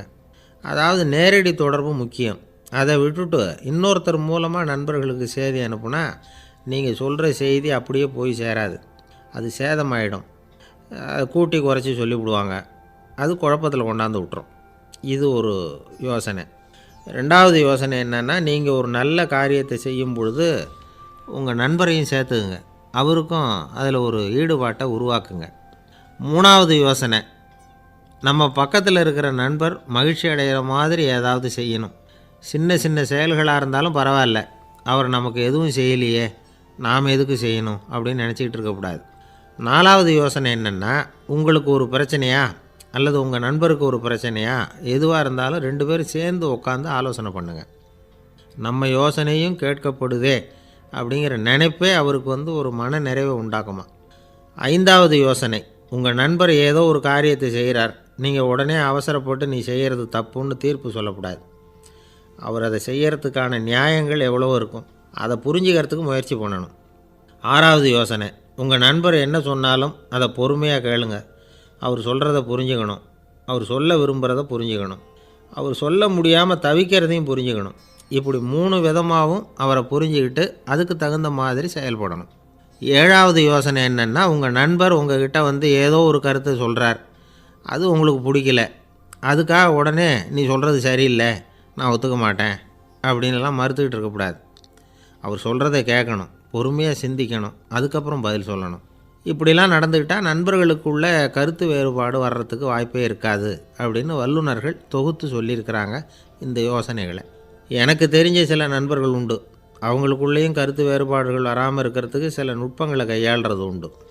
ஒருத்தர் சொன்னார், அந்த டாக்டர் சின்ன வயசுலேருந்து என் கூட பழகினவர், நாங்கள் 2 பேரும் இணை பிரியாத நண்பர்கள், இருந்தாலும் எனக்கு உடம்பு சரியில்லைன்னா நான் அவர்கிட்ட வைத்தியம் பார்த்துக்க மாட்டேன் அப்படின்னார் ஒருத்தர். ஏன் அப்படின்னு கேட்டேன். எங்கள் நட்பு கெட்டுப்போடக்கூடாது இல்லையா, அதனால தான் அப்படின்னார் இவர். ஒரு மனுஷனுக்கு 3 விதத்தில் கர்வம் உண்டாகிறதுக்கு வாய்ப்பு உண்டு. பணம், பதவி, புகழ். பணம் அதிகமாக வந்தால் கர்வம் வரலாம், பதவி பெருசாக வந்துட்டுதுன்னா கர்வம் வரலாம், புகழ் அதிகமாக போனாலும் கர்வம் வரலாம். இந்த 3 வகையான கர்வத்துக்கும் இடம் கொடுக்காமல் இருக்கிறாங்க பாருங்கள், அவங்க தான் சிறந்த மனிதர்கள். ஒரு பெரிய பொறுப்பில் இருக்கிறவங்களுக்கு கர்வம் வந்துடக்கூடாது. அப்படி வந்துட்டுதுன்னா அது எல்லாருக்கும் இடைஞ்சல். ஒரு ராஜா இருந்தார். அவர் ஒரு நாள் தன்னுடைய தலைநகரத்தை சுற்றி வந்துக்கிட்டு இருந்தார். ஒரு இடத்துல ஒரு அழகான நிலத்தை பார்த்தார். ஆஹா, இந்த இடத்துல நமக்குன்னு ஒரு மாளிகையை கட்டினா எவ்வளோ நல்லாயிருக்கும் அப்படின்னு நினச்சார். ராஜா நினச்சா அது முடியாத காரியமா? சரி, இந்த நிலம் யாருக்கு சொந்தம்னு விசாரிங்க அப்படின்னார் பக்கத்தில் இருந்தவங்கக்கிட்ட. அவங்கெல்லாம் ஓடி போய் விசாரித்தாங்க. அந்த இடம் வந்து ஒரு வயசான கிழவிக்கு சொந்தம், வயசான அம்மாவுக்கு சொந்தமாக. அந்த அம்மா தான் அதில் ஒரு குடிசையை போட்டு குடியிருந்துகிட்டு இருக்கிறாங்க. சரி, அந்த நிலத்துக்கு வந்து ஒரு விலையை நிர்ணயம் பண்ணி அதை அந்த வயசான அம்மாக்கிட்ட கொடுத்துருங்கோ அப்படின்னு உத்தரவு போட்டார் ராஜா. ஆனால் அந்த அம்மா இது எங்கள் பூர்வீக இடம், இதை விற்க மாட்டேன் அப்படின்னு சொல்லிவிட்டுது. சரி, 2 பங்கு விலை கொடுக்குறோம்னு சொல்லி பாருங்க அப்படின்னாங்க. அப்படியே சொன்னாங்க அரண்மனை ஆட்கள். அதுக்கும் சம்மதிக்கலை அந்த அம்மா. இதை கேள்விப்பட்டதும் ராஜாவுக்கு கோபம் வந்துட்டுது. தன்னுடைய ஆளுங்களை கூப்பிட்டார். போய் அந்த குடிசையை பிரித்து எறிங்க, காசெல்லாம் ஒன்றும் கொடுக்காதீங்க அப்படின்னு கத்தினார். அவ்வளோதான். அடுத்த நிமிஷம் அரண்மனை ஆசாமிகள் போனாங்க, குடிசையை பிரித்து எரிஞ்சாங்க. அந்த வயசான அம்மா இருக்குது, அதுவும் அந்த இடத்த விட்டு துரத்தி விட்டாங்க. அந்த இடத்துல ஒரு அரச மாளிகையை கட்டி முடிச்சிட்டாங்க. அந்த வயசான அம்மா பாவம், ராஜாவே இப்படி பண்ணால் யார்கிட்ட போய் முறையிட முடியும்? ஒரு ஞானி இருந்தார், அவர்கிட்ட போய் சொன்னாங்க. அவர் இவங்க சொன்னதை கேட்டு மனசில் வச்சுக்கிட்டார். ஒரு நாள் அந்த ராஜாவே இந்த ஞானியை கூப்பிட்டார். புதுசாக ஒரு மாளிகை கட்டியிருக்கிறேன், வந்து பாருங்கன்னு. சரின்னு சொல்லி இந்த பெரியவர் ஒரு நாள் அந்த மாளிகைக்கு போனார். சும்மா போகல, ஒரு கழுதையையும் ஓட்டிகிட்டு போனார். கொஞ்சம் சாக்குகள், வெத்து சாக்கு, அதையும் எடுத்து கழுதை முதுகில் போட்டு கழுதையை ஓட்டிகிட்டு போகிறார். ராஜா பார்த்தார். அவருக்கு இது ஆச்சரியமாக இருந்தது. என்ன இது, மாளிகைக்கு வந்துட்டு போங்கன்னு கூப்பிட்டா கழுதை சாக்கு இதெல்லாம் கூப்பிட்டு வராரே, ஒன்றும் புரியலையேன்னு நினச்சார். எதுக்காக இதெல்லாம்னு கேட்டார். அரசருடைய தோட்டத்திலேருந்து கொஞ்சம் மண் எடுத்துகிட்டு போகிறதுக்கு ஆசைப்படுறேன், அதுக்கு நீங்கள் அனுமதி கொடுக்கணும் அப்படின்னார் இவர். இது என்ன வேடிக்கையான கோரிக்கையாக இருக்குது அப்படின்னு நினச்சார் ராஜா. இருந்தாலும் மண்ணு தானே கேட்குறாரு, எடுத்துகிட்டு போகட்டுமே அப்படின்னு நினச்சார். சரின்னு அனுமதி கொடுத்தார். அந்த பெரியவர் தோட்டத்துக்கு போனார், மண்ணை வெட்டினார், சாக்கில் போட்டு நிரப்புனார். ராஜாவை கொஞ்சம் கிட்ட வாங்கன்னு கூப்பிட்டார். இந்த மண் மூட்டையை தூக்கி கழுதையோட முதுகில் வைக்கணும், கொஞ்சம் உதவி பண்ணுங்கன்னார். ஓ, பண்ணுறேனே அப்படின்னு சொல்லி ராஜா கிட்ட போனார். மூட்டையை தூக்கி பார்க்குறாரு, முடியல, திணறி போட்டார். இப்போ அந்த ஞானி பேசினாராம். அரசே, இந்த ஒரு சாக்கு மண்ணையே உங்களால் தூக்க முடியல, அந்த கிழவிகிட்ட இருந்து அந்த அக்கிரமமாக அபகரித்த இந்த தோட்டம் பூராவையும் சுமக்கணும்னு ஆசைப்படுறீங்களே, அது உங்களால் முடியுமா அப்படின்னு கேட்டாராம். ராஜா யோசனை பண்ண ஆரம்பித்தார். தன்னுடைய செயலுக்காக வருத்தப்பட்டாராம். அந்த வயசான அம்மாவை உடனடியாக வரவழைச்சார். தாயே, தப்பு பண்ணிட்டேன், என்னை மன்னிச்சுக்குங்க, இன்னையிலேருந்து இந்த மாளிகையும் தோட்டமும் உங்களுக்கு தான் சொந்தம் அப்படின்னு சொல்லிவிட்டாராம். போகிறப்ப இந்த உலகத்திலேருந்து எண்ணத்தை எடுத்துகிட்டு போக போகிறோம், அதனால் ரொம்பவும் அலட்டிக்க வேண்டியதில்லை, கர்வப்பட வேண்டியதில்லை அப்படிங்கிறது ஒரு பெரிய உபதேசம். ஒரு பெரிய மனுஷன் சாக கிடந்தார், ரொம்பவும் அழுதார். ஏன் அழறீங்க அப்படின்னு கேட்டாங்க சுற்றி இருந்தவங்க. நான் சாகிறதுக்காக கவலைப்படலை, நான் நம்ம ஜனங்களுக்காக எவ்வளவோ காரியம்லாம் செஞ்சுக்கிட்டு வந்தேன். நான் செஞ்சுக்கிட்டு வந்த சேவையை இனிமேல் யார் செய்ய போகிறாங்க, அது யாரால் முடியும், அதை நினச்சி தான் அழறேன் அப்படின்னாராம். ஒருத்தர் முன்னாடி வந்தார். அதுக்காக நீங்கள் கவலைப்படாதீங்க, உங்கள் சேவையை தொடர்ந்து செய்கிறதுக்கு என்ன மாதிரி இளைஞர் பட்டாலும் தயாராக இருக்குது, இருந்தாலும் எங்கள் கவலை என்னென்னா அப்படின்னு இழுத்தார். என்ன சொல்லுங்கன்னு கேட்டார் அவர். நீங்கள் இது வரைக்கும் என்ன சேவை செஞ்சுக்கிட்டு வந்தீங்க, அதுதான் எங்களுக்கு இன்னமும் புரியாத புதிராக இருக்குது அப்படின்னாராம் அவர். இந்த காலத்து புள்ள ஒருத்தன் தன்னோட அப்பாவை பார்த்து சொன்னான். அப்பா, நான் உனக்கு உதவி செய்யலாம்னு நினைக்கிறேன், என்ன உதவி செய்யணும்னு சொல்லு அப்படின்னா. நீ சும்மா இருந்தால் அதுவே எனக்கு செய்கிற பெரிய உதவிடா அப்படின்னார் அப்பா. சும்மா இருக்கிறதும் ஒரு உதவி தான், அது மாதிரி மௌனமும் ஒரு சமூக சேவை தான் அப்படிங்கிறார் காஞ்சி பெரியவர். நமக்கு 5 புலன்கள் இருக்குது, மெய், வாய், கண், மூக்கு, செவி. இந்த 5லேயும் அதிகப்படியான வேலை எதுக்குன்னு நினைக்கிறீங்க? வாய்க்கு தான். ஏன்னா அதுக்கு 2 வேலை. இப்போ கண்ணுக்கு பார்க்குறது மட்டும்தான் வேலை, காதுக்கு கேட்குறது மட்டும்தான் வேலை, மூக்குக்கு வாசனை அறியறது தான் வேலை, உடம்புக்கு உணர்றது மட்டும்தான் வேலை. ஆனால் வாய் அப்படி இல்லை, அதுக்கு 2 வேலை, சாப்பிட்றதும் அதுதான், பேசுகிறதும் அதுதான். அதாவது வாய் ஒன்று தான் கர்மேந்திரியமாகவும் இருக்குது, ஞானேந்திரியமாகவும் இருக்குது அப்படின்னு சொல்லுவாங்க. சாப்பாட்டில் உட்காந்தா எந்தெந்த ஆகாரம் என்னென்ன ருசின்னு அறிவிக்கிற வேலையும் செய்யுது. சபையில் உட்காந்தா பாடுறது, பேசுறது, சிரிக்கிறது, இது மாதிரியான வேலையும் செய்யுது. இன்னொரு வித்தியாசம், கண்ணு, காது, மூக்கெல்லாம் ஸ்ட்ரெயின் பண்ணிக்கிட்டு வேலை செய்கிறதில்ல. ஒரு ரோஜா பூ பார்த்தா உடனே மூக்கு அப்படியும் இப்படியும் அசைய ஆரம்பிக்கிறதில்ல. ஒரு சங்கீதத்தை கேட்ட உடனே காது ஆட ஆரம்பிக்காது. ஆனால் வாய் அப்படி இல்லை, அது பேசினாலும் சரி சாப்பிட்டாலும் சரி அசைஞ்சு தான் ஆகணும். ஆக மற்றதை விட வாய்க்கு வேலை ஜாஸ்தின்னு தெரியுது. சாப்பிட்றது பேசுறது அப்படின்னு 2 காரியம் அதுக்கு. இப்படி 2 காரியம் இருக்கிறதுனால அது 2ஐயும் பாதியாக குறைச்சிக்கணுங்கிறது கடவுள் அபிப்பிராயமாக இருக்கணும் அப்படிங்கிறார் காஞ்சி பெரியவர். ஆனால் இப்போ நாம் அப்படியே நடந்துக்கிறோம், அதுக்கு நேர்மாறாக நடந்துக்கிறோம். நாம் சாப்பிட்றதும் அதிகம், பேசுகிறதும் அதிகம், 2 வேலையையும் தேவைக்கு அதிகமாகவே செய்கிறோம். வாய் தான் ரொம்ப ஓவர் ஒர்க்குடு. அதுக்கு ஓய்வு கொடுத்தா உடம்பும் நல்லாயிருக்கும், உலகமும் நல்லாயிருக்கும். மௌன விரதம் இருக்கிறதெல்லாம் எதுக்காக நினைக்கிறீங்க? இதுக்காக தான். இந்த காலத்தில் மௌனமாக இருக்கிறவங்கெல்லாம் மகத்தான தொண்டு செய்கிறாங்க அப்படின்னு தான் சொல்லணும். சத்தம் அதிகமாக போய் தான் சவுண்டு பொல்யூஷன் வருது. அது மட்டும் இல்லை, மௌனமாக இருந்தால் சண்டை சச்சரவே வராது. மௌனம் கலக நாஸ்தி. ஆக இதுவும் ஒரு சமூக சேவை தான். நமக்கு தான் வாய் இருக்குதேங்கிறதுக்காக வசமாக சாப்பிட்றதும் தப்பு, வளவளன்னு பேசுகிறதும் தப்பு. ஒரு கருத்தை சொல்கிறதுக்கு ஒரே ஒரு சொல்லு போதும் அப்படின்னு இருக்கும்பொழுது 2 சொற்களை செலவு பண்ணாதே. எவ்வளவு சொன்னாலும் அதனால் ஒரு பயனும் விளையாது அப்படின்னு தெரிய வருமேயானால் அந்த ஒரு சொல்லையும் விரயம் பண்ணாதே அப்படிங்கிறார் ஒரு அறிஞர். எல்லா குணங்கள்லேயும் மௌனம்தான் சிறந்தது அப்படிங்கிறார் ஒருத்தர். மௌனமாக இருக்கிறது மூலமாக மற்றவர்கள் குறைகளை நம்மளால் தெரிஞ்சிக்க முடியும். அதே சமயத்தில் நம்மக்கிட்ட இருக்கிற குறைகளை மற்றவங்களுக்கு தெரியாமல் மறைச்சிக்கவும் முடியுங்கிறார் அவர். உண்மைதானே? ஒரு பெரிய மேடை பேச்சாளர், பொது வாழ்க்கையில் 25 வருஷ காலமாக ஈடுபட்டிருக்கிறவர். அவர் மனைவி ஒரு நாள் சொன்னாங்க, எங்கள் வீட்டுக்காரர் 25 வருஷ காலமாக பொது வாழ்வில் ஈடுபட்டிருந்தா கூட இந்த மாதம் 10ஆம் தேதியிலேருந்து தான் மக்களுக்கு சேவை செய்ய ஆரம்பிச்சிருக்கார் அப்படின்னு நாங்கள் ரொம்ப பெருமையாக. 10ஆம் தேதிக்கு அப்படி என்ன விசேஷம் அப்படின்னு கேட்டோம். அன்னையிலேருந்து தான் அவர் மேடையில் பேசுகிறத நிறுத்தினார் அப்படின்னாங்க அந்த அம்மா. ஒரு நண்பர் அவசரமாக என்கிட்ட ஓடி வந்தார். அப்புறம் சொன்னார், என்னால் நம்பவே முடியல சார், என் பையனை அப்படி அப்படின்னு சொல்லி ஆச்சரியப்பட்டார். உங்கள் பையன் அப்படி என்ன தான் செஞ்சுட்டான் அப்படின்னு கேட்டேன். என்னால் முடியாத ஒரு காரியத்தை அவன் செஞ்சுட்டான் சார் அப்படின்னார். அது என்னன்னு தான் சொல்லுங்களேன். என்ன 5ஆவது வகுப்பில் அவன் ஒரே தடவையில் தேறிட்டான் சார், அதாவது ஒரே அட்டம்ப்டில் பாஸ் ஆகிருக்கான் அப்படின்னார் மூச்சு வாங்க. கஷ்டப்பட்டு பரீட்சை எழுதுனது அவன், இவருக்கு ஏன் மூச்சு வாங்குது? நம்மால் செய்ய முடியாத ஒரு காரியத்தை இன்னொருத்தர் செய்யும் பொழுது அது நமக்கு ஆச்சரியமாக இருக்குது.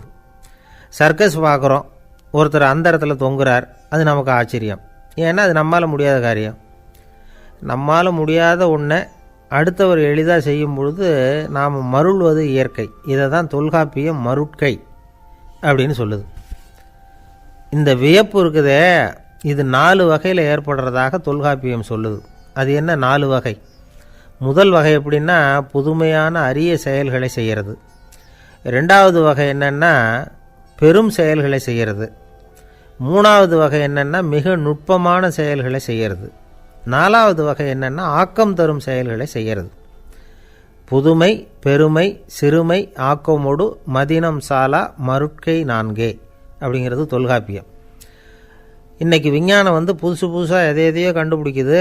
ஆரம்பத்தில் அது ஆச்சரியமாக இருக்குது, அப்புறம் அது நமக்கு பழகி போடுது. வானொலி பெட்டி புதுசாக வந்தப்போ ஒரு பெட்டி பேசுதுங்கிறது எவ்வளோ பெரிய ஆச்சரியம்.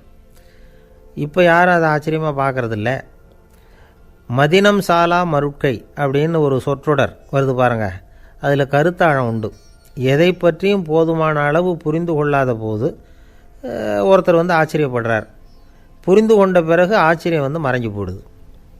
மிக நுட்பமான செயல்களும் நம்ம ஆச்சரியப்பட வைக்கும். ஒரு அரிசியில் ஒரு திருக்குறள் எழுதி காட்டுறாங்க, ஒரு முட்டை ஓட்டுக்குள்ளே ஓவியம் தீட்டி காட்டுறாங்க. கருங்கல் சிற்பங்களில் எவ்வளவு நுட்பமான வேலைப்பாடுகளை எல்லாம் பார்த்து ஆச்சரியப்படுறோம். இது மாதிரி ஆக்கப்பூர்வமான அரிய செயல்களை செய்கிறது கூட வியப்பை உண்டு பண்ணும். குப்பை கூலங்களை கூட வாழ்க்கைக்கு பயன்படுகிற பொருளாக மாற்றுகிறவர்கள் இருக்காங்க, அவர்களுடைய செயல் வியப்பு அளிக்குது. இடைக்காட்டு சித்தர் பாடின 30 நூலில் வர்ற ஒரு பாடல், ஆற்றல் பிறர் அறிதலின் அகம் கிளர்வு உறுதலின் கற்று அறி பாணர் கெழுமிய கோடலின் தோற்றம் உருகவே போற்றல் சால் வியப்பே. ஒருத்தருடைய ஆற்றல் தெரியாமல் இருந்தது, அவருடைய அரிய செயலை பார்க்கும் பொழுது வியப்பாக இருந்தது, மனசுக்குள்ளே கிளர்ச்சி. பாவலர்கள் இவர்களுடைய புகழை பாடி மற்றவர்களும் தெரிந்து கொள்ளுமாறு செய்கிறார்கள் அப்படிங்கிறது தான் ஒரு யதார்த்தமான உண்மை. ஆக எல்லா வகையிலும் மக்கள் தங்களுடைய வாழ்க்கையில் முன்னேறுவதற்கான வழிகாட்டுகிற ஒரு மெய்ப்பாடு தான் வியப்புங்கிறது. இந்த காலத்தில் நம்ம எப்படியெல்லாம் ஆச்சரியப்பட வைக்கிறாங்க.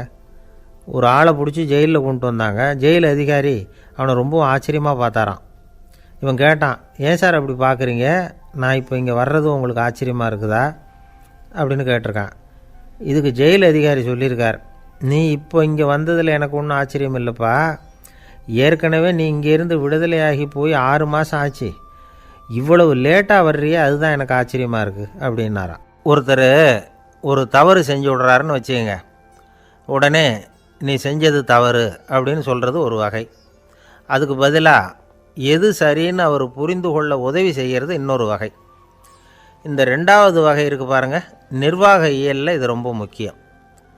அலுவலகத்தில் வேலை பார்க்குற ஒருத்தர் முக்கியமாக தெரிஞ்சுக்க வேண்டியது என்ன தெரியுமா? சக ஊழியர்கள்கிட்ட எப்படி பழகணும், மேலதிகாரிகள்கிட்ட எப்படி பழகணும், தனக்கு கீழே வேலை செய்கிறவங்கக்கிட்ட எப்படி பழகணும், வாடிக்கையாளர்கள்கிட்ட எப்படி பழகணும், இவங்க எல்லார்கிட்டையும் செம்மையான உறவை ஏற்படுத்திக்கிறது எப்படி, இதையெல்லாம் சொல்லிக் கொடுக்குற பாடம்தான் இன்டர் பர்சனல் ஸ்கில், திறமையான உறவு அப்படிங்கிறது. எந்த வேலையில் இருந்தாலும் சரி, இந்த உறவுகளை வளர்க்கும் திறன் உள்ளவங்க சீக்கிரம் முன்னுக்கு வந்துடுறாங்க. மற்றவங்கக்கிட்ட உறவை பலப்படுத்திக்கிறது எப்படி அப்படின்னு தெரிஞ்சுக்கிட்டோம்னா எந்த ஒரு தடையையும் சுலபமாக தாண்டி செய்கிற தொழிலில் முன்னுக்கு வந்துடலாம். ஹார்வர்டு பல்கலைக்கழகத்தில் ஒரு கணக்கெடுப்பு பண்ணி பார்த்தாங்களாம். பார்க்குற வேலையில் எது மாதிரி குணாதிசயம் உள்ளவங்க வேகமாக முன்னுக்கு வர்றாங்க அப்படின்னு தெரிஞ்சுக்கிறதுக்காக இந்த கணக்கெடுப்பு. வெவ்வேறு துறையில் வேகமாக முன்னுக்கு வந்திருக்கிற பல பேரை சந்தித்து இந்த சர்வேயை நடத்தியிருக்கிறாங்க.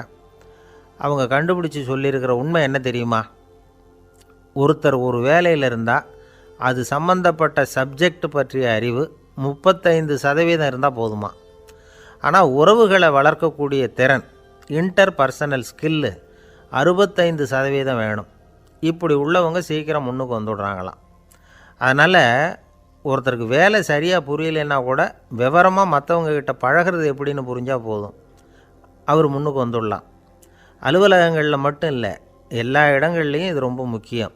வீட்டுக்குள்ளேயும் இது ரொம்ப முக்கியம், வீட்டுக்கு வெளியேயும் இது முக்கியம். அடுத்தவங்கக்கிட்ட பழகிறது எப்படிங்கிறத தெரிஞ்சிக்காதவன் வாழ்க்கையில் முன்னேற முடியாது.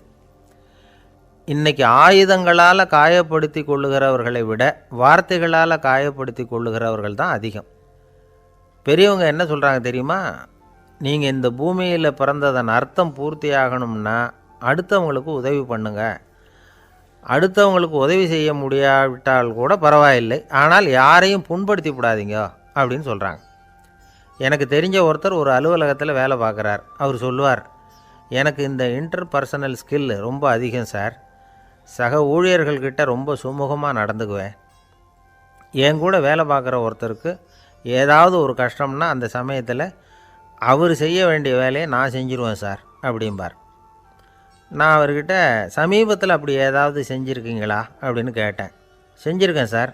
போன வாரம் புதன்கிழமை ஆஃபீஸில் என் பக்கத்து சீட்டுக்காரருக்கு வயிற்று வலி, உடனே நான் மெடிக்கல் லீவ் போட்டுவிட்டு எங்கள் வீட்டுக்கு போயிட்டேன் சார் அப்படின்னார். ஒரு அம்மா தெருவில் உட்காந்து என்னத்தையோ தேடிட்டு இருக்கிறாங்க. அந்த அம்மா ஒரு சூஃபி ஞானி. அவங்க பேர் என்னென்னா ரபியா அல் அடாவியா. அந்த அம்மாவுக்கு கண் கூட தெளிவாக தெரியாது. அந்த பக்கமாக வந்த சில பேர் இவங்களுக்கு உதவி செய்கிறதுக்காக வந்தாங்க. என்ன தேடிட்டு இருக்கிறீங்க அப்படின்னு கேட்டாங்க. இதுக்கு அந்த அம்மா, அந்த கேள்வி அவ்வளோ முக்கியத்துவம் இல்லை, நான் தேடிட்டு இருக்கிறேன், உங்களால் முடிஞ்சால் எனக்கு உதவி பண்ணலாம் அப்படின்னாங்களாம். உதவி செய்ய வந்தவங்களுக்கு ஆச்சரியம். எதை தேடுறோங்கிறது தெரியாமல் இப்படி ஏன் நேரத்தை செலவழிக்கிறீங்க, நாங்கள் எப்படி உங்களுக்கு உதவ முடியும், எங்களுக்கு ஒன்றும் புரியலையே அப்படின்ட்டுருக்காங்க. சரி, உங்களை திருப்தி பண்ணுறதுக்காக சொல்கிறேன், ஒரு குண்டூசி தொலைஞ்சி போச்சு, அதை தேடுறேன் அப்படின்னாங்களாம் அந்த அம்மா. அதுக்கப்புறம் இவங்களும் சேர்ந்து தேட ஆரம்பிச்சிட்டாங்க. கொஞ்ச நேரம் ஆச்சு, ஒன்றும் கிடைக்கல. உதவி செய்ய வந்தவங்களும் அழுத்து போட்டாங்க. அப்புறம் கேட்டாங்க, இதோ பாருங்கம்மா, இது ரொம்பவும் பெரிய தெரு, அகலமான தெரு, அதனால் குறிப்பாக நீங்கள் எந்த இடத்துல அந்த குண்டூசியை தொலைச்சிங்க அதை சொல்ல முடியுமான்னாங்களாம். இதுக்கு அந்த அம்மா, நீங்கள் மறுபடியும் அர்த்தமில்லாத கேள்வியை கேட்குறீங்க, உங்கள் கேள்விக்கும் நான் தேடுறதுக்கும் என்ன சம்மந்தம்னாங்களாம். இதை கேட்டதும் அவங்க ஒரு மாதிரி ஆகிட்டாங்க. என்னம்மா நீங்கள் பைத்தியம் மாதிரி பேசுகிறீங்க அப்படின்னாங்களாம். சரி, உங்களை மறுபடியும் திருப்திப்படுத்துறதுக்காக சொல்கிறேன். அதை நான் எங்கள் வீட்டில் தொலைச்சுட்டேன் அப்படின்னாங்களாம். அப்புறம் எதுக்காக இங்கே தேடிட்டு இருக்கிறீங்க அப்படின்னு கேட்டிருக்காங்க. ஏன்னா இங்கே தான் வெளிச்சம் அதிகமாக இருக்குது, அங்கே வீட்டுக்குள்ளே இருட்டாக இருக்குது, அதனால் இங்கே தேடுறேன். வெளிச்சம் உள்ள இடத்துல தானே தேட முடியும் அப்படின்னாங்களாம் அந்த ஞானி. இந்த கதைக்கு என்ன அர்த்தங்கிறத பெரியவங்க சொல்கிறாங்க.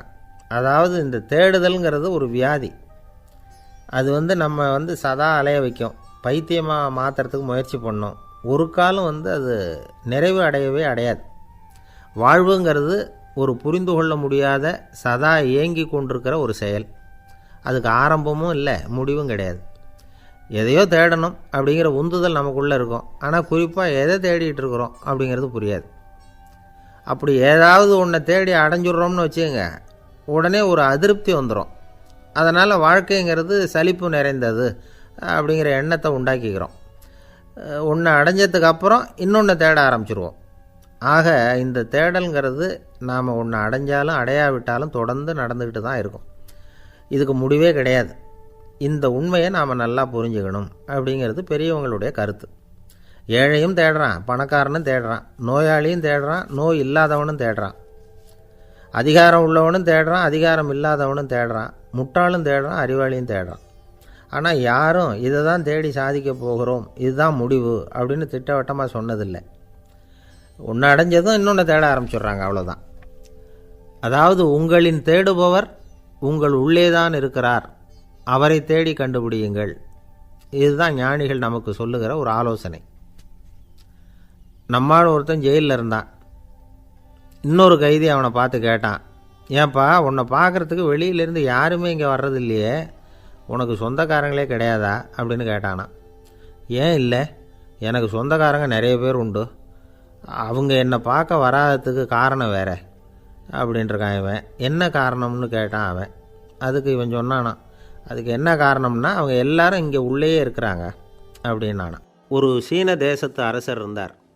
அவருக்கு வயசாயிட்டுது. அவருக்கு அடுத்தபடியாக அவருடைய புள்ள பட்டத்துக்கு வரணும், ஆட்சி பொறுப்பை ஏற்றுக்கணும். ஒரு நல்ல தலைவனுக்கு இருக்க வேண்டிய பண்புகள்லாம் தன்னுடைய மகனுக்கு இருக்கணும்னு விரும்பினார் அந்த அரசர். அதனால் இளவரசனை பக்கத்தில் இருந்த ஒரு குரு கிட்ட அனுப்புனார். இளவரசன் அவர்கிட்ட போய் சேர்ந்தான். அந்த குரு என்ன பண்ணார் தெரியுமா, இவனை பார்த்து சொன்னார், இதை பாருப்பா, நீ என்ன பண்ணுற, இப்போவே பக்கத்தில் இருக்கிற காட்டுக்கு போ, நடு காட்டில் போய் ஒரு இடத்துல உட்காந்துக்கோ, அங்கே என்னென்ன சத்தம்லாம் உன் காதில் விழுதுன்னு கவனித்து கேளு, உன் காதில் விழுந்த ஓசைகள் என்னென்னங்கிறத என்கிட்ட சொல்லு, அதுதான் எனக்கு தெரியணும், உனக்கு வேலையும் அதுதான் அப்படின்னு சொல்லி அனுப்பி வச்சுட்டார். இளவரசன் காட்டுக்கு போனான். குரு சொன்னபடியே ஒரு இடத்துல உட்காந்து கவனித்து கேட்டான். அதுக்கப்புறம் குருக்கிட்ட திரும்பி வந்தான். என்னென்ன சத்தம்லாம் கேட்ட அப்படின்னு கேட்டார் குரு. குருவே, காட்டில் நான் பறவைகள் சத்தம்லாம் கேட்டேன், மிருகங்களின் ஓசையையும் கேட்டேன், இதை தவிர இடி மின்னல் மழை இதுகளோட சத்தத்தையும் கேட்டேன் அப்படின்னா. குரு யோசனை பண்ணார், நீ இன்னமும் சரியாக கேட்கல, அதனால் மறுபடியும் காட்டுக்கு போ, கொஞ்ச நாள் தங்கியிருந்து கேட்டுட்டு வா அப்படின்னார். இளவரசனுக்கு ஒன்றும் புரியல. இருந்தாலும் குருவின் கட்டளையாச்சே, மறுக்க முடியுமா? உடனே அவன் மறுபடியும் காட்டுக்கு போனான். ஒரு இடத்துல உட்காந்தான். கொஞ்ச நேரம் உன்னிப்பாக கவனித்து கேட்டான். சில நாள் கழித்து குருக்கிட்ட திரும்பி வந்தான். குருவே, இந்த தடவை சில துல்லியமான சத்தங்களையெல்லாம் கேட்டான்.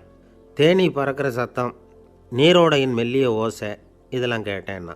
குரு சிரித்தார். நீ மறுபடியும் காட்டுக்கு போ, இன்னும் சில நாள் அங்கே இரு, முழுமையாக கவனமாக கேட்டுக்கிட்டு வா அப்படின்னு சொல்லி அனுப்பி வச்சுட்டார். இளவரசனுக்கு குழப்பம் அதிகமாகிட்டுது. ஒன்றுமே புரியல. மறுபடியும் காட்டுக்கு போனான். மௌனமாக ஒரு இடத்துல உட்காந்துட்டான். அப்படியே தியானத்தில் ஆழ்ந்துட்டான். சில நாளில் அவனுக்கு இதுவரை கேட்காத ஓசைகள்லாம் கேட்க ஆரம்பிச்சிட்டுது. இதைத்தான் நான் கேட்கணும்னு என்னுடைய குரு எதிர்பார்த்துருக்கிறாருங்கிறத புரிஞ்சுக்கிட்டான். உடனே குருக்கிட்ட ஓடனான். குருவே, இந்த தடவை காதுகளுக்கு கேட்க முடியாத சில ஓசைகளை கூட என்னால் உணர முடிஞ்சுது. பூ மலருகிற ஓசை, சூரியனால் பூமி சூடாகிறப்போ எழுகிற ஓசை, காலை பனித்துளியை இந்த புல்லுலாம் குடிக்கிற ஓசை, இது எல்லாம் என்னால் நல்லா கேட்க முடிஞ்சுது அப்படின்னா. குருவுக்கு இப்போ தான் திருப்தி ஏற்பட்டு தான். இளவரசனை பார்த்து சொன்னார், இதை பாருப்பா, இப்போ தான் நாட்டை ஆளுகிற தகுதி உனக்கு வந்திருக்குது அப்படின்னு சொல்லி அதுக்கு விளக்கமும் கொடுத்தாராம். எந்த அரசன் தன்னுடைய மக்களின் எதையும் பேசுகிற மௌன மொழியை, மௌன வார்த்தைகளை கேட்குறானோ அவன்தான் ஆள தகுதி உள்ளவன். எந்த அரசன் தன்னுடைய மக்களின் உணர்ச்சிகளை உண்மையாக உணர்றானோ அவன்தான் முதன்மையான அரசன். போலி வார்த்தைகளை மட்டும் கேட்டுட்டு பல மௌன ராகங்களை காதில் வாங்கிக்காதவன் அரசனே இல்லை. எந்த நாட்டில் எப்போ ஒரு அரசன் தன்னுடைய மக்களின் உணர்ச்சிகளை கேட்க மறுக்கிறானோ அன்னையிலேருந்தே அந்த நாடு அழிய தொடங்குது அப்படின்னு அர்த்தம். இதுதான் அந்த குரு இளவரசனுக்கு போதித்தது. வாயால் பேசுகிறத மட்டும் கேட்டு ஏமாறக்கூடாது, உணர்ச்சிகளையும் கேட்குறதுல தான் மனப்பக்குவம் உண்டாகும். மக்கள் உணர்ச்சிகளை புரிந்து கொள்ளாத அரசர்கள் நீடிச்சிருக்க முடியாது. அது மாதிரி நாடுகளில் அடிக்கடி குழப்பம் தான் உண்டாகும். அப்படி இருந்தால் அடிக்கடி ஆட்சி மாறிக்கிட்டு இருக்கும். அப்படிப்பட்ட ஒரு தேசம், அங்கே ஒரு சிறைச்சாலையில் 3 கைதிகள் பேசிக்கிட்டு இருந்தாங்க. ஒருத்தன் சொன்னான், நான் இந்த நாட்டு ராஜாவை எதிர்த்து பேசிக்கிட்டு இருந்தேன், அதனால் என்னை பிடிச்சி கொண்டாந்து இங்கே போட்டுவிட்டாங்க அப்படின்னா ஒருத்தன். இன்னொருத்தன் சொன்னான், நான் இந்த நாட்டு ராஜாவை ஆதரித்து பேசிக்கிட்டு இருந்தேன், அதனால் என்னை பிடிச்சி கொண்டாந்து இங்கே தள்ளிவிட்டாங்க அப்படின்னா. அது சரி, நீ என்ன தப்பு பண்ண அப்படின்னு சொல்லி 3வது ஆளை பார்த்து இவங்க கேட்டாங்க. அதுக்கு அந்த ஆள் சொல்கிறான், நான் தான் இந்த நாட்டு ராஜா அப்படின்னானா. ஒரு ஆசாமி வேகமாக ஓடிக்கிட்டு இருந்தான். ஏன் இப்படி ஓடுறேன்னு கேட்டார் இன்னொருத்தர். அங்கே ஒரு ஆள் அடிபட்டு கிடக்கிறான், அதை பார்த்தேன், உடனே ஓடுறேன்னா. எங்கேன்னு கேட்டார். ஆஸ்பத்திரிக்குன்னா. ஒரு ஆள் அடிபட்டு கிடக்கிறத பார்த்தா உடனடியாக நாம் செய்ய வேண்டியது முதல் உதவி, அதுக்கப்புறம் தான் ஆஸ்பத்திரி. இன்றைக்கி விபத்துங்கிறது சர்வசாதாரணமாக நடந்துக்கிட்டு இருக்குது. வாகன விபத்து, வெடிகுண்டு விபத்து, தீ விபத்து, கட்டடம் சரியறது, பூகம்பம், இப்படி நிறைய நடக்குது. ஒரு விபத்தை பார்த்துட்டா நம்மளில் பல பேர் நமக்கு என்னத்துக்கு வம்புன்னு ஒதுங்கி போயிடுறதும் உண்டு. சில பேர் துணிஞ்சு கிட்ட போய் உதவி செய்கிறதும் உண்டு. அப்படி உதவி செய்ய நினைக்கிறவங்களுக்கு உபயோகப்படுற தகவல் இது. விபத்தில் காயமடைஞ்சவங்களை 3 பிரிவாக பிரிக்கலாமா. முதல் வகை கொஞ்சம் சீரியஸானது, உயிருக்கு உடனே ஆபத்து தரக்கூடியது. மூளை காயம், முகம், கழுத்து காயங்கள், இருதயம், நுரையீரல் காயங்கள், வயத்தில் உள்ளுறுப்பு காயங்கள், அதிகப்படியான இரத்தப்போக்கு, இதனால எல்லாம் பாதிக்கப்பட்டிருந்தால் அது முதல் வகை அப்படின்னு நாமளே மனசுக்குள்ளே முடிவு பண்ணிக்கணும். இவங்களுக்கெல்லாம் உடனடியாக முதல் உதவி கொடுக்கணும். தாமதப்படுத்தாமல் ஆஸ்பத்திரிக்கு கொண்டுகிட்டு போயிடணும். இப்படி கொஞ்சம் எச்சரிக்கையாக நடந்துக்கிட்டால் அவங்களில் பல பேரை காப்பாற்றி போடலாம்.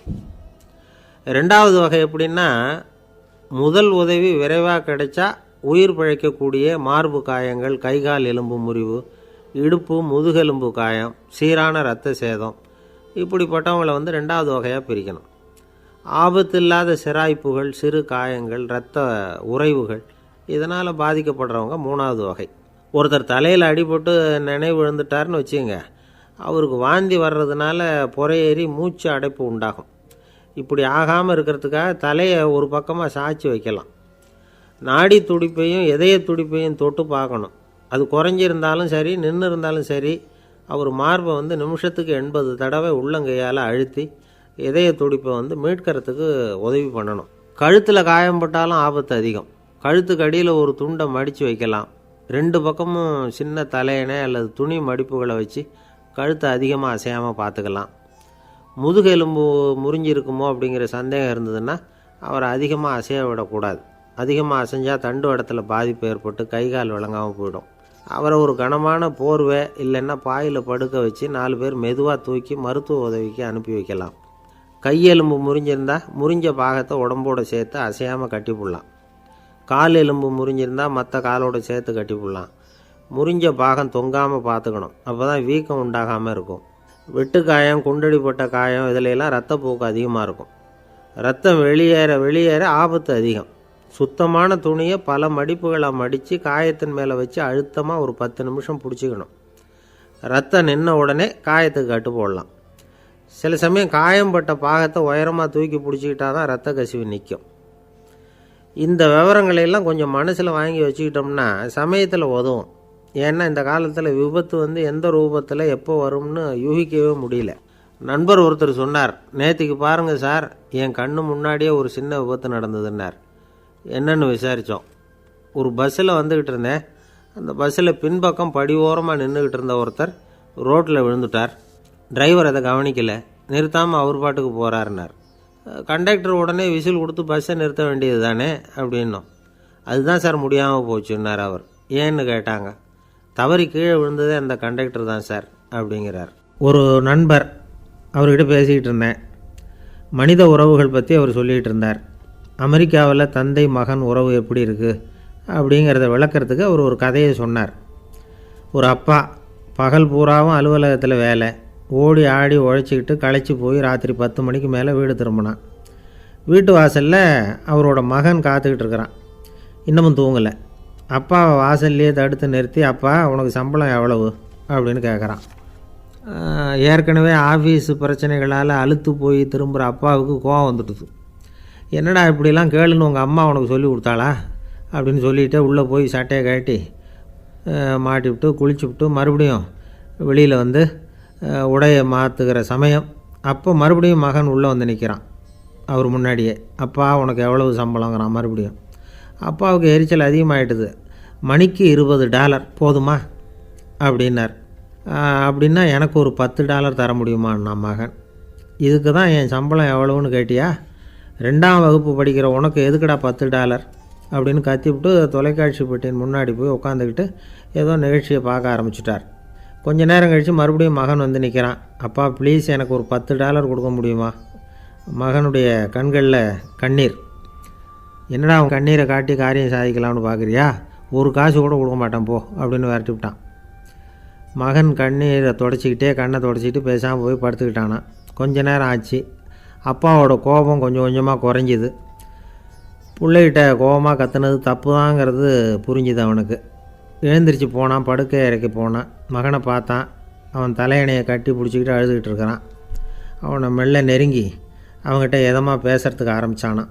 எதுக்குடா உனக்கு $10 பள்ளிக்கூடத்தில் கேட்டாங்களா அப்படின்னு கேட்டானான். மகன் சொல்லியிருக்கான், இல்லை டாடி, உனக்கு 1 மணி நேரம் சம்பளம் $20ன்னு சொன்னேன். நீ ஏற்கனவே எனக்கு கொடுத்த பாக்கெட் மணி $10 என்கிட்ட இருக்குது. இப்போ நீ இன்னொரு $10 கொடுத்தீங்கன்னா அதையும் சேர்த்து $20 ஆகிடும். அந்த $20 நான் உனக்கு கொடுத்துருவேன். அப்படி கொடுத்தா நீ என் கூட 1 மணி நேரம் செலவழிப்ப இல்லையா? அதுக்காக தான் $10 கேட்டேன் அப்படின்னு சொன்னானான். அந்த அப்பா கண்ணு கலங்கி போச்சான். ஆதரவோடு தன்னுடைய மகனை கட்டி பிடிச்சி அழ ஆரம்பிச்சிட்டாராம். இதுதான் நண்பர் சொன்ன கதை. அமெரிக்கா மட்டும் இல்லை, உலகம் பூராவும் இன்றைக்கி மனித உறவுகள் இப்படி தான் மாறிட்டுருக்கு. பெரியவர்கள் அறிவுரை என்ன தெரியுமா? உங்கள் குழந்தைகளிடமிருந்து குழந்தை பருவத்தை பிரித்து விடாதீர்கள் அப்படிங்கிறது தான். அதாவது இன்றைய குழந்தைகள் தங்கள் பிருந்தாவனத்தை இழந்து விடுகிறார்கள் அப்படிங்கிறது அவங்களுடைய கருத்து. இந்த நிலைக்கு நாம் காரணமாக இருந்துடக்கூடாது. குழந்தைகளோட விளையாடுவோம், குடும்பத்தோடு உறவாடுவோம் அப்படிங்கிறது தான் நம்முடைய நோக்கமாக இருக்கணும். இன்றைய உறவு முறைக்கு இன்னொரு உதாரணம் சொல்லுவாங்க. ஒருத்தர் வந்தாராம். அவர் பக்கத்தில் ஒரு சின்ன பையன். நாம் அவரை விசாரிக்கிறோம், யார் இந்த பையன் அப்படின்னா அவர் சொல்கிறார், இவன் எனக்கு தூரத்து உறவு அப்படின்னாராம். இந்த தூரத்து உறவுன்னா எப்படின்னு இருக்கான். இதுக்கு அவன் சொல்லியிருக்கிறான், இவன் எங்கள் அப்பாவுக்கு 8வது புள்ளை அப்படின்னானான். ஒரு ஊரில் ஒரு பெரிய ஞானி இருந்தார். அவர் படுக்கையில் இருந்தார். இன்னும் கொஞ்சம் நேரம்தான் அவர் இந்த உலகத்தில் இருக்க போகிறார். அவரை சுற்றி ஏகப்பட்ட கூட்டம். ஏற்கனவே அவருடைய உபதேசங்களை கேட்டவங்க பல பேர் அவரை சுற்றி நிற்கிறாங்க. அந்த ஞானி மெதுவாக கண்ணை திறந்து பார்க்குறார். எல்லாரும் அவருடைய கடைசி வார்த்தையை கேட்கறதுக்காக அவளோட காத்துக்கிட்டு இருக்கிறாங்க. அந்த ஞானி மெதுவாக பேச ஆரம்பித்தார். நான் என்னுடைய வாழ்நாள் பூராவும் உங்களுக்கு நிறைய போதனைகள் சொல்லிக்கிட்டு இருக்கிறேன். பேரானந்தம், மகிழ்ச்சி, தியானத்தன்மை இதை பற்றியெல்லாம் சொல்லியிருக்கிறேன். இப்போ நான் வேறு ஒரு கரைக்கு போய்கிட்டுருக்கிறேன். நான் இனிமேல் இந்த கரையில் இருக்க மாட்டேன். நீங்கள் நான் சொன்னதையெல்லாம் கேட்டீங்க, ஆனால் எதையும் நீங்கள் நடைமுறைப்படுத்தி பார்க்கல. எல்லாம் கேட்டதோடு சரி, அதோடு விட்டுவிட்டீங்க.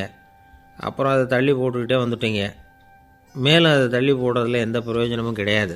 இப்போ நான் போய்கிட்டு இருக்கிறேன். உங்களில் யாராவது என்னோட வர்றதுக்கு தயாரா அப்படின்னு கேட்டார். அவ்வளவுதான். யாரும் வாயை திறக்கலை. ஒரே மௌனம், சத்தமே இல்லை. ஒருத்தர் பார்த்துக்கிட்டே நிற்கிறாங்க. அந்த கூட்டத்தில் ஒரு ஆள் அந்த ஞானி கூடவே 40 வருஷத்துக்கு மேலே இருந்திருக்கிறான். அவனும் வாயை திறக்காமல் இன்னொருத்தன் முகத்தை பார்த்துக்கிட்டே நிற்கிறான். இந்த சமயத்தில் பின்னாடி நின்றுக்கிட்டு இருந்த ஒருத்தன் கையை தூக்கினான். ஞானி அவனை பார்த்தார். சரி, ஒருத்தனுக்காவது நம்மோட வர்றதுக்கு தைரியம் இருக்குது அப்படின்னு நினச்சார். ஆனால் அந்த ஆள் என்ன சொன்னான் தெரியுமா? ஐயா, நீங்கள் கேட்குறப்போ நான் உடனே எழுந்திருக்கல, கையை மட்டும்தான் தூக்கினேன். என்ன காரணம்னா, நான் எப்படி அடுத்த கரைக்கு சேர்றதுங்கிறத தெரிஞ்சுக்கிறதுக்காக தான். அந்த விவரத்தை மட்டும் இப்போ உங்ககிட்ட இருந்து நான் தெரிஞ்சுக்க ஆசைப்பட்றேன். ஏன்னா இப்போ நான் உங்கள் கூட வர்றதுக்கு தயாராக இல்லை. எவ்வளவோ காரியங்களை நான் இன்னும் இங்கே முடிக்க வேண்டியிருக்குது. வீட்டுக்கு ஒரு விருந்தினர் வந்திருக்கிறார். என்னுடைய இளைய மகனுக்கு கல்யாணம் பண்ணி வைக்கணும். அதனால் இன்றைக்கி உங்கள் கூட வர முடியாது. அது மட்டும் இல்லை, இப்போ உங்கள் கூட அடுத்த கரைக்கு வந்தால் திரும்பி வர முடியாதுன்னு வேறு சொல்கிறீங்க. அதனால் இப்போ நான் வரல. இன்னொரு நாள் நிச்சயமாக நான் வர்றேங்க, உங்களை சந்திக்கிறேன். அதனால் இப்போ நீங்கள் இன்னொரு தடவை எங்களுக்கு விளக்கமாக சொல்லணும். ஏற்கனவே பல தடவை சொல்லியிருக்கிறீங்க. தயவு பண்ணி இப்போ ஒரு தடவை சொன்னீங்கன்னா சௌகரியமாக இருக்கும். அந்த அடுத்த கரையை அடையிறது எப்படி? இப்போ ஒரு தடவை அதை விளக்கமாக சொல்லிட்டிங்கன்னா நல்லா ஞாபகப்படுத்திக்குவேன். அது சரியான சமயம் வர்றப்போ இது எனக்கு உதவியாக இருக்கும் அப்படின்னு நானா. ஆனால் உண்மை என்ன தெரியுமா? அந்த சரியான சமயம் வரவே இல்லை அப்படிங்கிறது தான் உண்மை. இப்படி அந்த கதை முடியும். இந்த கதை அந்த ஒரு ஆளுக்கு மட்டும் இல்லை, கிட்டத்தட்ட எல்லாருக்குமே அது பொருந்தும் அப்படிங்கிறாங்க விவரம் தெரிஞ்சவங்க. எல்லாருமே அந்த சரியான தருணத்துக்காக தான் காத்துக்கிட்டு இருக்கிறாங்களாம். அதுக்காக ஜோசியம் பார்க்குறாங்க, கைரேகை பார்க்குறாங்க, நாளைக்கு என்ன நடக்குங்கிற ஆவலில் எல்லோரும் காத்துக்கிட்டு இருக்கிறாங்க. ஆனால் அந்த ஒரு நாள் ஒருபோதும் வரப்போகிறதில்ல. நீங்கள் தள்ளி போடுறதுக்காக பல அர்த்தமில்லாத காரணங்களை தேடுறீங்க அப்படிங்கிறார் ஒரு ஞானி. காத்திருக்கிறதுலேயே நம்ம காலம் ஓடி போயிடுது. ஏன்னா இன்றைக்கி நாம் சிந்திக்கிறது நாளைக்கு நாம் சிந்திக்கிறது இல்லை. ஒவ்வொரு நாளும் ஒவ்வொரு மாதிரி போயிடுது. நாளைக்கு மறுநாளை பற்றியே சிந்திக்கிறோம். இப்படியே அது பாட்டுக்கு போயிடும். கரையை தொட்டு பார்க்குறது எப்போ? இதுதான் கேள்வி. நமக்கு வேண்டியப்பட்ட ஒருத்தர் ஒரு ரயில்வே பிளாட்ஃபாரத்தில் நின்றுட்டு இருக்கிறார். அங்கே இருக்கிறவங்ககிட்ட கேட்குறாராம், விசாரிக்கிறார். ஏங்க கிழக்க போகிற ரயில் போயிட்டுதுங்களான்னாராம். போயிட்டுதுன்னு இருக்கிறாங்க. கொஞ்ச நேரம் கழித்து ஏங்க மேற்க போகிற ரயில் போயிட்டுதுங்களான்னு கேட்டிருக்காரு. போயிட்டுதுங்களான்ருக்காங்க. அப்புறம் கொஞ்சம் நேரம் கழித்து மறுபடியும் ஏங்க 10:30 மணி வண்டி போயிட்டுதான்னு கேட்டிருக்காரு. தொடர்ந்து காலையிலேருந்து சாயந்தரம் வரைக்கும் இப்படி ஒரே இடத்துல நின்றுட்டு கேட்டுக்கிட்டே இருக்கிறார். இதை பார்த்துக்கிட்டு இருந்த ஒருத்தர் அவர்கிட்ட ஏங்க நீங்கள் எங்கே போகணும் அப்படின்னு கேட்டாராம். இவர் மெதுவாக சொன்னாராம், இந்த ரயில்வே லைனை தாண்டி அந்த பக்கம் போகணும் அப்படின்னாராம். நம்பிக்கை இல்லைன்னா இந்த உலகத்தில் நாம் நடமாடவே முடியாது. அவநம்பிக்கையோடு இருந்துக்கிட்டு இருந்தால் என்றைக்கும் அவஸ்தை தான். நாம் நம்புறது நடக்குதோ இல்லையோ அது வேறு விஷயம். ஆனால் எதையும் நம்பி தான் நாம் அடி வைக்க வேண்டியிருக்கு. வேறு ஒன்றும் வேணாம். ஒரு லாட்ரி சீட்டு வாங்குகிறோம். அது எங்கே நமக்கு விழப்போகுது அப்படிங்கிற அவநம்பிக்கையோடவா வாங்குகிறோம்? பரிசு நமக்கு தான் அப்படிங்கிற நம்பிக்கை உள்ளூர இருக்கிறதுனால தான் அதை வாங்குகிறோம். இருந்தாலும் முடிவு வேறு மாதிரி ஆகிடுது. அதுக்காக மனசு சோர்ந்து போகிறதில்ல. அடுத்த மாதமும் சீட்டு வாங்குகிறோம். இந்த நம்பிக்கை தான் மனித வாழ்க்கைக்கு ஆதாரம். ஒரு கடையில் போய் டீ சாப்பிட்றீங்க. அந்த டீ நல்ல டீ தானா, அதில் விஷம் கலந்துருக்குமா அப்படிங்கிற சந்தேகம் வந்துட்டுதுன்னு வச்சுங்க. அதுக்கப்புறம் அதை எப்படி நீங்கள் சாப்பிட முடியும்? நம்பி தான் சாப்பிட்ணும். ரயில் ஒழுங்காக போய் சேருங்கிற நம்பிக்கை இருக்கிறதுனால தான் அதில் ஏறி உட்காடுறோம். லெட்டர் ஒழுங்காக போய் சேருங்கிற நம்பிக்கை இருக்கிறதுனால தான் பெட்டியில் போடுறோம். சரி, நம்ம கதையெல்லாம் நம்மளோட இருக்கட்டும்.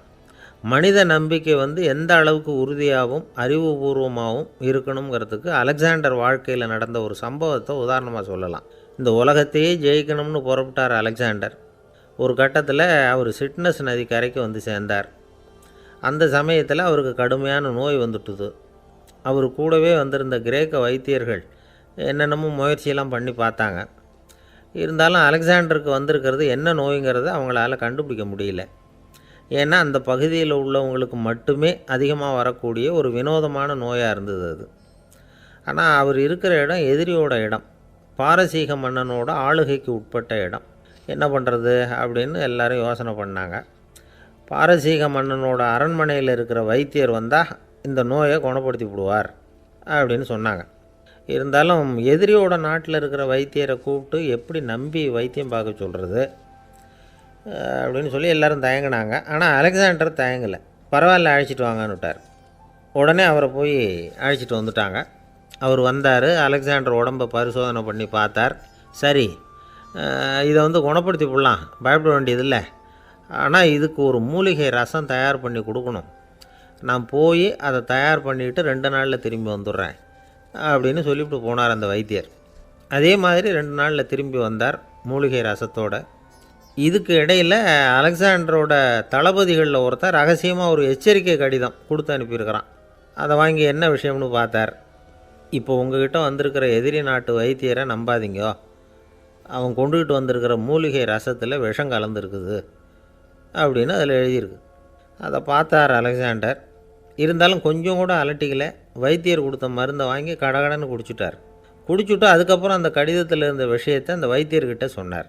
வைத்தியர் திகைச்சு போயிட்டார். தன் மேலே அலெக்சாண்டர் வச்சுருக்கிற நம்பிக்கையை பார்த்து அவருக்கு ரொம்ப வியப்பு. வைத்தியர் உண்மையிலேயே நல்ல மருந்து தான் கொண்டுகிட்டு கொடுத்துருக்கிறார். அதில் விஷம்லாம் எதுவும் கலக்கலை. அதுக்கப்புறம் அலெக்சாண்டர் அந்த வைத்தியரை பார்த்து சொன்னாராம், நம்பிக்கைங்கிற அச்சாணியை ஆதாரமாக வச்சுக்கிட்டு தான் இந்த உலகம் சுற்றிக்கிட்டு இருக்குது. எனக்கு எதிரியாக இருந்தாலும் பாரசீக மன்னர் ரொம்ப பெரியவர். அப்பேற்பட்ட மன்னருடைய அரண்மனை வைத்தியர் தொழில் நேர்மை இல்லாதவராக இருக்க முடியாது, இருக்க மாட்டார்.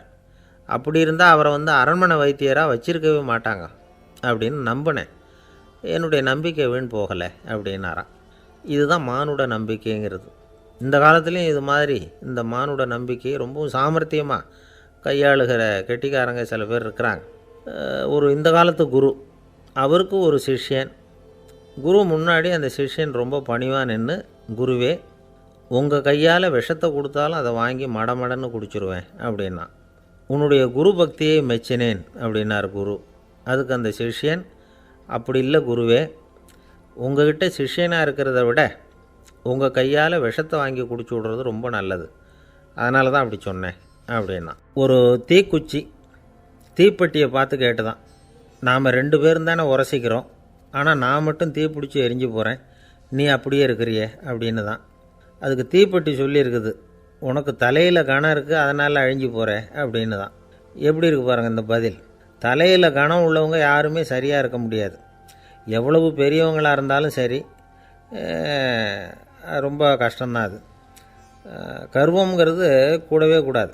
இதை விளக்கிறதுக்கு மகான் ஒருத்தர் ஒரு சம்பவத்தை சொல்கிறார். அர்ஜுனன் தீர்த்த யாத்திரை பண்ணானா. அப்போது தென்னிந்தியாவுக்கு வந்திருக்கிறான். ராமேஸ்வரத்துக்கு போனப்போ அங்கே இலங்கைக்கு கல்லுலாம் அடுக்கி போடப்பட்டிருந்த பாலத்தை பார்த்தானா. ஒரு சின்ன குரங்கு அதுக்கு பக்கத்தில் விளையாடிக்கிட்டு இருந்திருக்கு. அதை பார்த்துட்டு அர்ஜுனன் சிரிச்சிருக்கான். ஏன் சிரிக்கிறேன்னு கேட்டிருக்கு அந்த குரங்கு. ராமன் மிகச்சிறந்த வில் வீரன். அப்படி இருக்கிறப்போ அவன் இலங்கைக்கு அம்புகளாலேயே ஒரு பாலம் கட்டியிருக்கலாம். அதை விட்டுட்டு போயும் உன்ன மாதிரி குரங்குகளை துணையாக வச்சுக்கிட்டு இப்படி ஒரு கருங்கல் பாலத்தை கட்டியிருக்கிறானே அப்படின்னானா. அம்புகளால் பாலம் கட்ட முடியுமா அப்படின்னு கேட்டு தான் குரங்கு. ஏன் முடியாது, என்னால் முடியுமேன்னு இருக்கான் அர்ஜுனன். அம்பால் பாலம் கட்டலாம், இருந்தாலும் என்ன மாதிரி குரங்குகள் ஏறி நடந்தால் அது தாங்குமா? அதனால தான் ராமர் கருங்கல் பாலமே கட்டினார் அப்படின்றது குரங்கு சொல்லிச்சான். அப்படியே சொல்கிற, நான் வேணும்னா இப்போ அம்புகளாலேயே ஒரு பாலத்தை கட்டுறேன், நீ அது மேலே ஏறி நடந்து பார். பாலம் விழுந்துட்டுதுன்னா நான் தீ மூட்டி அதில் குதித்து உயிர் தியாகம் பண்ணி விட்றேன் அப்படின்னு நான் ரொம்ப கோபமாக. உடனே அந்த சின்ன குரங்கு பெரிய உருவம் எடுத்துட்டு தான் கையில் கதையோடு அர்ஜுனன் முன்னாடி நிற்கிறான் அனுமன். பார்த்தா, என்னுடைய தலைவர் ராமரையா இழிவாக பேசுகிற, நீ இப்போ பாலம் கட்டு, நான் என்னுடைய பலத்தை காட்டுறேன் அப்படின்னா அனுமன். அர்ஜுனன் தன்னுடைய காண்டிபத்தை எடுக்கிறான், சரமாரியாக அம்புகளை விடுறான். அதெல்லாம் ஒன்றோட ஒன்று கோத்துக்கிட்டு அப்படியே பாலம் மாதிரி நிற்கிது. அர்ஜுனன் தலை நிமிர்ந்து நின்னான். அனுமன் உயர கிளம்பி அங்கேருந்து பாலத்தில் பொத்துன்னு இறங்கினான். பாலம் அப்படியே நொறுங்கி போச்சு தூள் தூளாக. என்ன அர்ஜுனா, இப்போ என்ன செய்ய போகிற அப்படின்னா ஏளனமா. அர்ஜுனன் தலையை தொங்க போட்டுக்கிட்டான். சொன்னபடி தீ மூட்டி அதில் குதிக்கிறதுக்காக 3 தடவை சுற்றி வந்தான். அப்போது கிருஷ்ணர் அங்கே வந்தார். என்ன அர்ஜுனா, என்ன நடக்குது, என்ன இது அப்படின்னு ஒன்றும் தெரியாத மாதிரி கேட்டார். அர்ஜுனன் வாயை திறக்கிறதுக்கு முன்னாடி அனுமன் வாயை திறந்தான், நடந்ததை சொன்னான். அர்ஜுனன் சவால் விட்டபடி உயிர் திறந்தே ஆகணும்னா அனுமன். கிருஷ்ணர் யோசனை பண்ணார். நல்லது, இந்த சவால் விட்டதுக்கும் நடந்ததுக்கும் யார் சாட்சி? பெரிய ஒருத்தரை சாட்சியாக வச்சுக்கிட்டல்லவா நீங்கள் இந்த போட்டியை நடத்தியிருக்கணும் அப்படின்னார். அதனால் என்ன, இப்போ மறுபடியும் அந்த போட்டியை நடத்திவிட்டா போச்சு, என்னால் அந்த அம்பு பாலத்தை நொறுக்க முடியாதா அப்படின்னு அனுமன். சரி, இப்போ மறுபடியும் அது நடக்கட்டும்னார் கிருஷ்ணர். அர்ஜுனன் அம்பு பாலம் அமைச்சான். அனுமன் ஏறி குதிச்சான். பாலம் அசைஞ்சு கொடுக்கவே இல்லை, அவ்வளோ உறுதியாக இருக்குது. இப்போ அனுமன் தலையை குனிஞ்சிக்கிட்டான். அர்ஜுனன் நன்றியோடு நிமிர்ந்து பார்த்தான். கிருஷ்ணருடைய தோள்கள்லேயும் முதுகள்லேயும் ரத்தம்.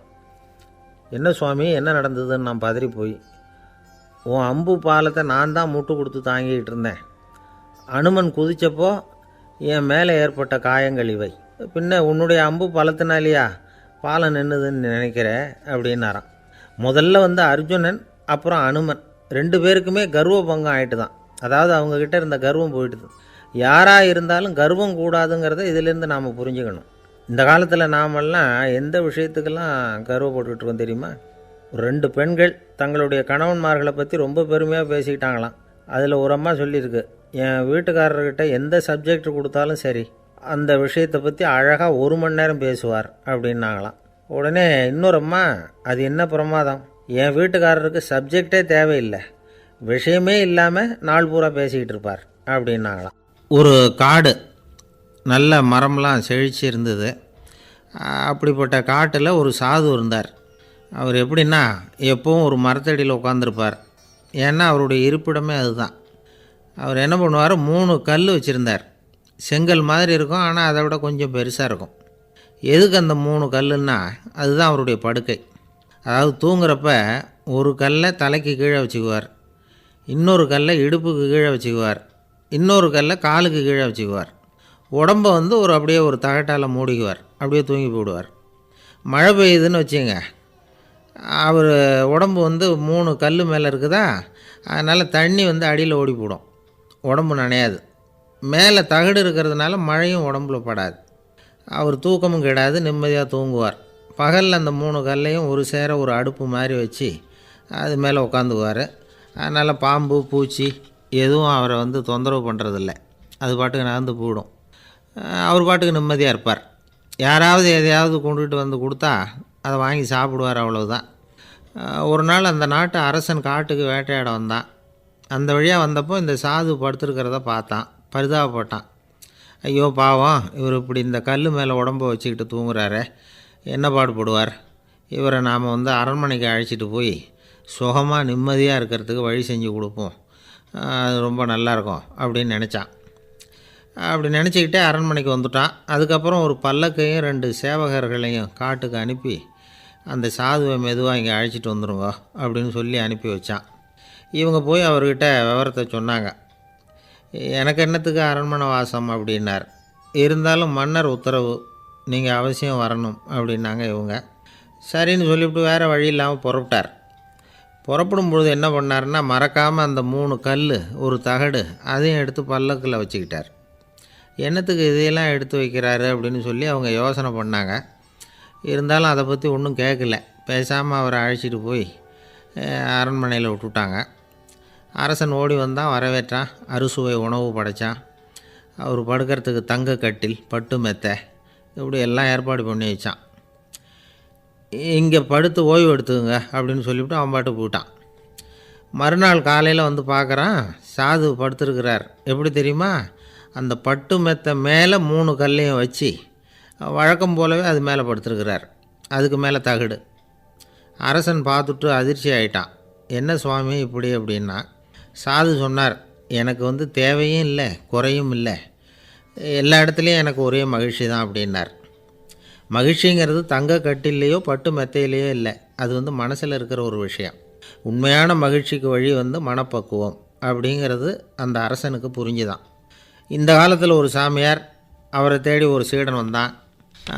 என்னாச்சு தெரியுமா, சுவாமி எனக்கு நிம்மதி வேணும், அதுக்கு என்ன வழின்னு கேட்டான். சாமியார் நிமிர்ந்து பார்த்தார். அப்புறம் சொன்னார், நீ ஏகப்பட்ட பேர்கிட்ட கடன் வாங்கியிருக்கிற, அதையெல்லாம் திருப்பி கொடுத்தா தான் உனக்கு நிம்மதி கிடைக்கும்னார். இவனுக்கு ஆச்சரியம். அது எப்படி சாமி, அவ்வளவு கரெக்டாக நான் கடன் வாங்கினதை கண்டுபிடிச்சிங்க அப்படின்னா. உனக்கு கடன் கொடுத்து சாமியாராக போனதே நான் தான்ப்பா, அதனால தான் இந்த கதிக்கு வந்தேன். என்கிட்டயே வந்து நிம்மதிக்கு வழி கேட்குறியே, அதுதான்டா வேதனை அப்படின்னாராம் அவர். ஒரு குரு, இளம் சீடர்கள் எதிரில் உட்காந்துருக்கிறாங்க. குரு பாடம் நடத்திக்கிட்டு இருக்கிறார். சீடர்களுக்கு ஒரு ஆசை, அதாவது ஒரு முக்கியமான மந்திரத்தை நம்ம குருநாதர்கிட்ட இருந்து கற்றுக்கணும் அப்படிங்கிறது அவங்க ஆசை. அது என்ன மந்திரம்னா, இறந்தவரை உயிர்ப்பிக்கக்கூடிய புனித மந்திரம், அதாவது செத்தவங்களுக்கு மீண்டும் உயிர் உண்டாக்குகிற மந்திரம். குருவே தயவு பண்ணி அந்த மந்திரத்தை எங்களுக்கு உபதேசிக்கணும் அப்படின்னு கேட்டாங்க. அது ரொம்ப ஆபத்தானது, அது என்னத்துக்கு உங்களுக்கு வேண்டாமேன்னாராம் குரு. எங்களுடைய நம்பிக்கை வந்து உறுதிப்படுறதுக்காகத்தான் கேட்குறோம், வேற ஒன்றும் இல்லை அப்படின்னாங்களாம் சீடர்கள். பக்குவப்படாத அறிவுங்கிறது ரொம்ப ஆபத்தானது அப்படின்னாராம் குரு. இது சீடர்களுக்கு புரியல. அது எப்படிங்க பக்குவப்படாத அறிவு ஆபத்தானதுன்னு சொல்கிறீங்க, அப்படின்னா என்ன அப்படின்னு கேட்டிருக்காங்க சீடர்கள். குரு அதுக்கு விளக்கம் கொடுத்தாராம்.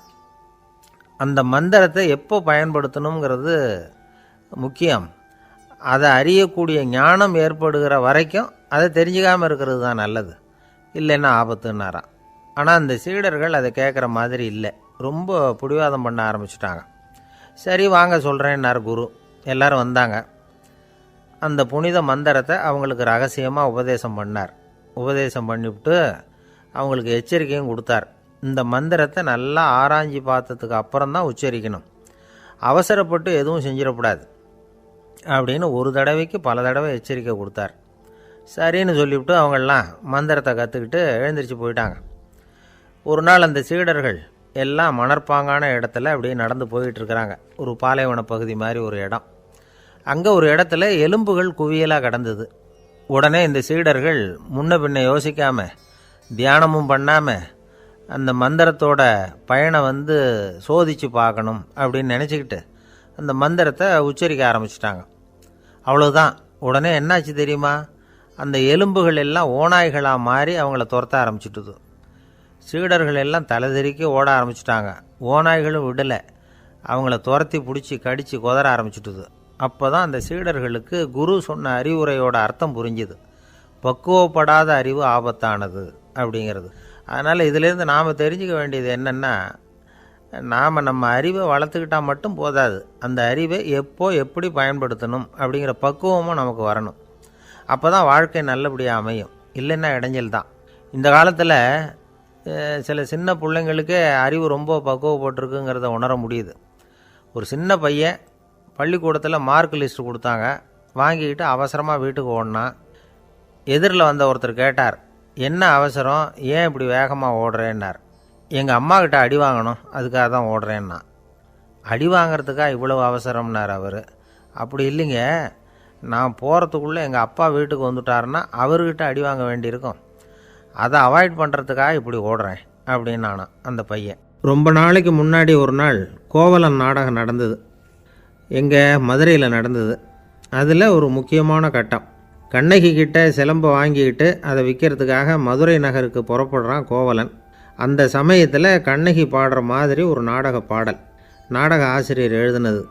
அது என்ன பாட்டுன்னா, மா பாவியோர் கூடி வாழும் மதுரைக்கு மன்னா போகாதீர் என்று அப்படின்னு ஆரம்பிக்கும் அந்த பாட்டு. இதுதான் அந்த பாட்டு. இதை கண்ணகி மேடையில் பாடின உடனே கூட்டத்தில் சலசலப்பு. நம்ம ஊர்லேயே நமக்கு முன்னாடியே நின்றுக்கிட்டு மா பாவியோர் கூடி வாழும் மதுரை அப்படின்னு சொல்கிறாங்களே, என்ன தைரியம் அப்படின்னு எல்லாம் குழப்பம் பண்ண ஆரம்பிச்சிட்டாங்க. மக்கள் சத்தம் போட ஆரம்பிச்சிட்டாங்க. எதிர்ப்பு குரல் அது பாட்டுக்கு வர வர அதிகமாக போட்டுது. கொண்டுக்கிட்டு வா அந்த நாடக ஆசிரியரை, எழுதுனது யார் அப்படின்னு ஒரே சத்தம், கூச்சல். வேறு வழி இல்லை. மெதுவாக மேடைக்கு வந்தார் அந்த நாடக ஆசிரியர். 4 பக்கத்திலிருந்தும் கேள்வி கணைகள். மக்களை பார்த்து கொஞ்சம் அமைதியாக இருங்கோ அப்படின்னு சொல்லிவிட்டு தன்னுடைய விளக்கத்தை சொல்ல ஆரம்பித்தார் அந்த நாடக ஆசிரியர். மா அப்படின்னு சொன்னால் திருமகளாகிய லட்சுமி அப்படின்னு அர்த்தம். பா அப்படின்னா கலைமகளாகிய சரஸ்வதி. வி அப்படின்னா மலைமகளாகிய பார்வதி. மா பாவியோர் அப்படின்னா திருமகளும் கலைமகளும் மலைமகளும், இவங்க மூவரும் அப்படின்னு அர்த்தம். இந்த 3 பேரும் வாழ்கின்ற மதுரை புனிதம் நிறைந்தது, சகல செல்வங்களும் நிறைஞ்சது. அப்படிப்பட்ட ஊரில் நான் அணிந்து கொள்ளும் இந்த சாதாரண சிலம்பை யார் வாங்கிக்குவாங்க அப்படிங்கிற எண்ணத்தோடு தான் கண்ணகி அப்படி சொல்கிறா. அதை நினச்சி தான் நான் எழுதினேன். ஆகவே மதுரையை ரொம்ப சிரமப்படுத்தணும், ரொம்ப மோசமாக எழுதணும் அப்படிங்கிற எண்ணம்லாம் எனக்கு கிடையாது, பெருமைப்படுத்தணும்னு நினச்சி தான் அப்படி எழுதினேன் அப்படின்னு விளக்கம் கொடுத்தாராம். இந்த விளக்கத்தை கேட்டதும் எல்லாரும் ரொம்ப சமாதானம் ஆகிட்டாங்களாம். இப்படி விளக்கம் கொடுத்த அந்த நாடக ஆசிரியர் யார் தெரியுமா? அவர் தான் தமிழ் நாடக உலகின் முதல் ஆசான் சங்கரதாஸ் சுவாமிகள். அவருக்கு நகைச்சுவை உணர்வும் அதிகம். 1920ஆம் ஆண்டு திருநெல்வேலியில் அவர் தங்கியிருக்கிறார் நாடகம் நடத்துறதுக்காக. அவர் தங்கியிருந்த வீட்டில் கொசு மூட்டைப்பூச்சி அதிகமாக இருந்திருக்கு. அவரால் தூங்கவே முடியல. அவர் அனுபவித்த தொல்லைகள் ஒரு பாட்டாக உருவாச்சு. வேடிக்கையாக ஒரு பாட்டு எழுதினாராம். மூட்டையும் கொசுவும் ஒரு வீட்டிலே மீட்டிங் போட்டால் முன்னே நிற்க யாரால் முடியும், கொசு மோகன ராகம் போல சத்தம் போட்டு முன்னே நின்று செய்திடும் யுத்தம். இதை மறுநாள் நாடகத்தில் கோமாளி வேஷம் போட்ட ஒரு சிறுவனை விட்டு பாட வச்சுருக்கார். எல்லாரும் சிரித்து ரசித்தாங்களாம். சங்கரதாஸ் சுவாமிகள் கல்யாணமே பண்ணிக்கல, துறவி மாதிரியே வாழ்ந்திருக்கார். தமிழ் நாடக கலைக்கு தன்னையே அர்ப்பணம் பண்ணிக்கிட்டவர் அவர். 1922 நவம்பர் மாதத்தில் ஒரு நாள் புதுச்சேரியில் அவர் வாழ்க்கை முடிஞ்சுது. அப்போ அவருக்கு வயசு 55. சங்கரதாஸ் சுவாமிகள் நாடக ஆசிரியர் மட்டும் இல்லை, மேடை நாடக இயக்குனர், தயாரிப்பாளர், அவரே ஒரு சிறந்த நடிகர். ஒரு தடவை சாவித்திரி நாடகத்தில் இவர் யமதர்மனாக வேஷம் போட்டு நடிச்சிருக்கிறார். நாடகம் பார்த்துக்கிட்டு இருந்த கருவுற்ற ஒரு பெண்மணிக்கு பயத்தினால அங்கேயே குழந்தை பிறந்துட்டு தான். அந்த நிகழ்ச்சிக்கு அப்புறம் இவர் இந்த வேஷம் போடுறப்போலாம் ஜனங்களுக்கு முன்கூட்டியே எச்சரிக்கை கொடுக்க ஆரம்பிச்சிருவாராம். அதாவது அப்படி யாராவது பயப்படுறவங்க இருந்தால் கொஞ்சம் கண்ணை மூடிங்க அல்லது எழுந்திரிச்சு போடுங்கன்னு. நடிப்புன்னா அப்படிலாம் இருக்கணும். இந்த காலத்தில் நடிகர் ஒருத்தர் சொன்னார், சார் நான் இந்த நாடகத்தில் நடிக்கிறப்போ முகத்தில் நவரசங்களையும் காட்டி நடித்தேன், உணர்ச்சிகளையெல்லாம் நல்லா காட்டி நடித்தேன். அப்படி இருந்தும் ஜனங்கள் வந்து கல் எடுத்து மேடையில் வீசிவிட்டாங்க சார் அப்படின்னார். நாடகத்தில் உங்களுக்கு என்ன வேஷம் அப்படின்னு கேட்டாங்க. அது செத்து கிடக்கிற பணமாக நடித்தேன் சார் அப்படின்னார். என்னுடைய நண்பர் ஒருத்தர், அவருக்கு ஜாதகத்தில் நம்பிக்கை உண்டு, அவரே ஜோசியமெல்லாம் பார்ப்பார். என்ன சார் இந்த காலத்தில் இதையெல்லாம் நம்பிக்கிட்டு இருக்கீங்களேன்னு கேட்டால், உங்களுக்கு ஒன்றும் தெரியாது சார், இந்த உலகத்தில் ஒவ்வொருத்தரும் அவங்கவுங்க செய்கிற நல்லது கெட்டதுக்கு தகுந்த பலனை அனுபவிச்சே தேரணும்பார். அது மட்டும் இல்லை, ஒருத்தன் செத்துட்டா கூட அவன் செஞ்ச பாவ புண்ணியங்கள் கூடவே போயிட்டுருக்கோம்பார். அது எப்படி கூட போகும் அப்படின்னு குதர்க்கமாக கேட்டால், அதுக்கு அவர் ஒரு கதை சொன்னார். அது ரொம்ப சுவாரஸ்யமாக இருந்தது. ஒரு ஊரில் ஒருத்தர் இருந்தாராம். அவர் ஜோசியம் பார்க்குறதுல ரொம்ப கெட்டிக்காரரு. ஒருத்தருடைய தலைமுடியை மட்டும் அவர்கிட்ட காட்டினா போதும், அதை மட்டும் பார்த்துட்டு அவருடைய ஜாதகத்தையே சொல்லிவிடுவாராம். அப்பேற்பட்ட திறமை. அந்த ஆள் ஒரு சமயம் கன்னியாகுமரி கடற்கரைக்கு போயிருந்துருக்கிறார். அங்கே கரை ஓரமாக ஒரு மண்டை ஓடு கிடந்திருக்கு. அதை எடுத்து பார்த்துருக்கிறார். அந்த மண்டை ஓட்டை வச்சுக்கிட்டே அதோடய ஜாதகத்தை அலசியிருக்கிறார். இந்த மண்டை ஓட்டுக்கு உரிய ஆசாமி வாழ்க்கையில் ரொம்ப கஷ்டப்பட்டுருக்கிறான், நிறைய கஷ்டத்தை அனுபவிச்சிருக்கிறான், அது தாங்க முடியாமல் தான் கடலில் விழுந்து தற்கொலை பண்ணிகிட்ருக்கான் அப்படிங்கிறத அவர் கணிச்சுட்டார். இருந்தாலும் இந்த மண்டை ஓடு இன்னமும் அனுபவிக்க வேண்டியது பாக்கி இருக்குது அப்படிங்கிறதையும் அவர் உணர்றார். அது சரி, ஒருத்தன் வந்து உயிரோடு இருக்கிற வரைக்கும் தானே நல்லது கெட்டதை அனுபவிக்க முடியும். செத்ததுக்கு அப்புறமும் பாக்கி இருக்குன்னா அதை எப்படி அனுபவிக்கிறது? இந்த மண்டை ஓட்டுக்கு இன்னும் கொஞ்சம் பாக்கி இருக்குது அப்படிங்கிறது அவருக்கு புரிஞ்சதே தவிர அதோட அர்த்தம் என்னங்கிறது அவருக்கு சரியாக விளங்கலை. சரி, இதை இன்னும் கொஞ்சம் விவரமாக ஆராய்ச்சி பண்ணி பார்ப்போம் அப்படின்னு நினச்சிக்கிட்டு அதை தன்னுடைய வீட்டுக்கு எடுத்துகிட்டு போயிட்டார். அந்த மண்டை ஓட்டை ஒரு பொட்டியில் வச்சு பூட்டினார். தன்னுடைய தனி அறையில் அதை பத்திரமா வச்சுக்கிட்டார். தினமும் ராத்திரி ஆனதும் தன்னுடைய மனைவியை பார்த்து, நீ போய் பூஜை அறையில் தனியாக படுத்துக்கோ அப்படின்னு சொல்லிவிட்டு, இவர் தினம் ராத்திரி 12 மணிக்கு பொட்டியை திறந்து அதை பார்ப்பார். மண்டை ஓடு அப்படியே இருந்ததே தவிர இன்னும் கொஞ்சம் பாக்கி இருக்குங்கிறதுக்கு அர்த்தம் அவருக்கு விளங்கலை. அந்த மண்டை ஓட்டுக்கு இன்னும் என்ன பாக்கி இருக்க போகுது? இப்படியே ஒரு 10 நாள் போச்சு. அந்த வீட்டம்மாவுக்கு சந்தேகம் வந்துட்டுது.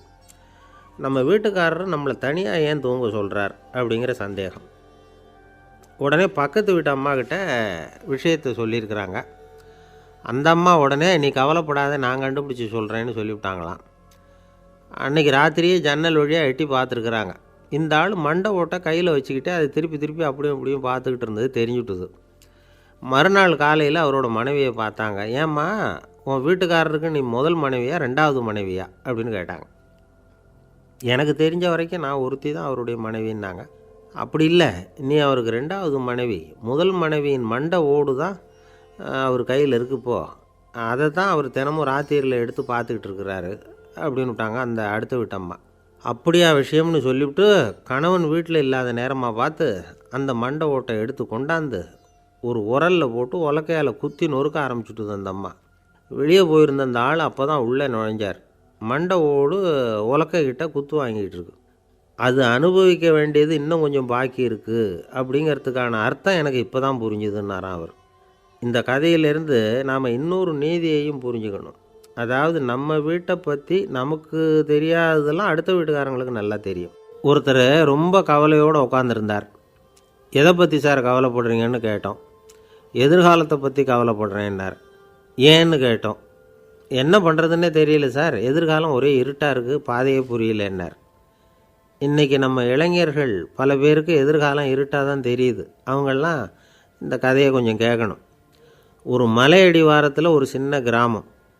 அந்த மலை ரொம்ப உயரமானது. அடர்த்தியாக செடி கொடிகள் மரங்கள் அதில் மண்டி கிடக்குது. பகல் வேளையில் இருட்டாக தான் இருக்கும், அவ்வளோ அடர்த்தி. அந்த மலை உச்சியில் ஒரு கோவில்.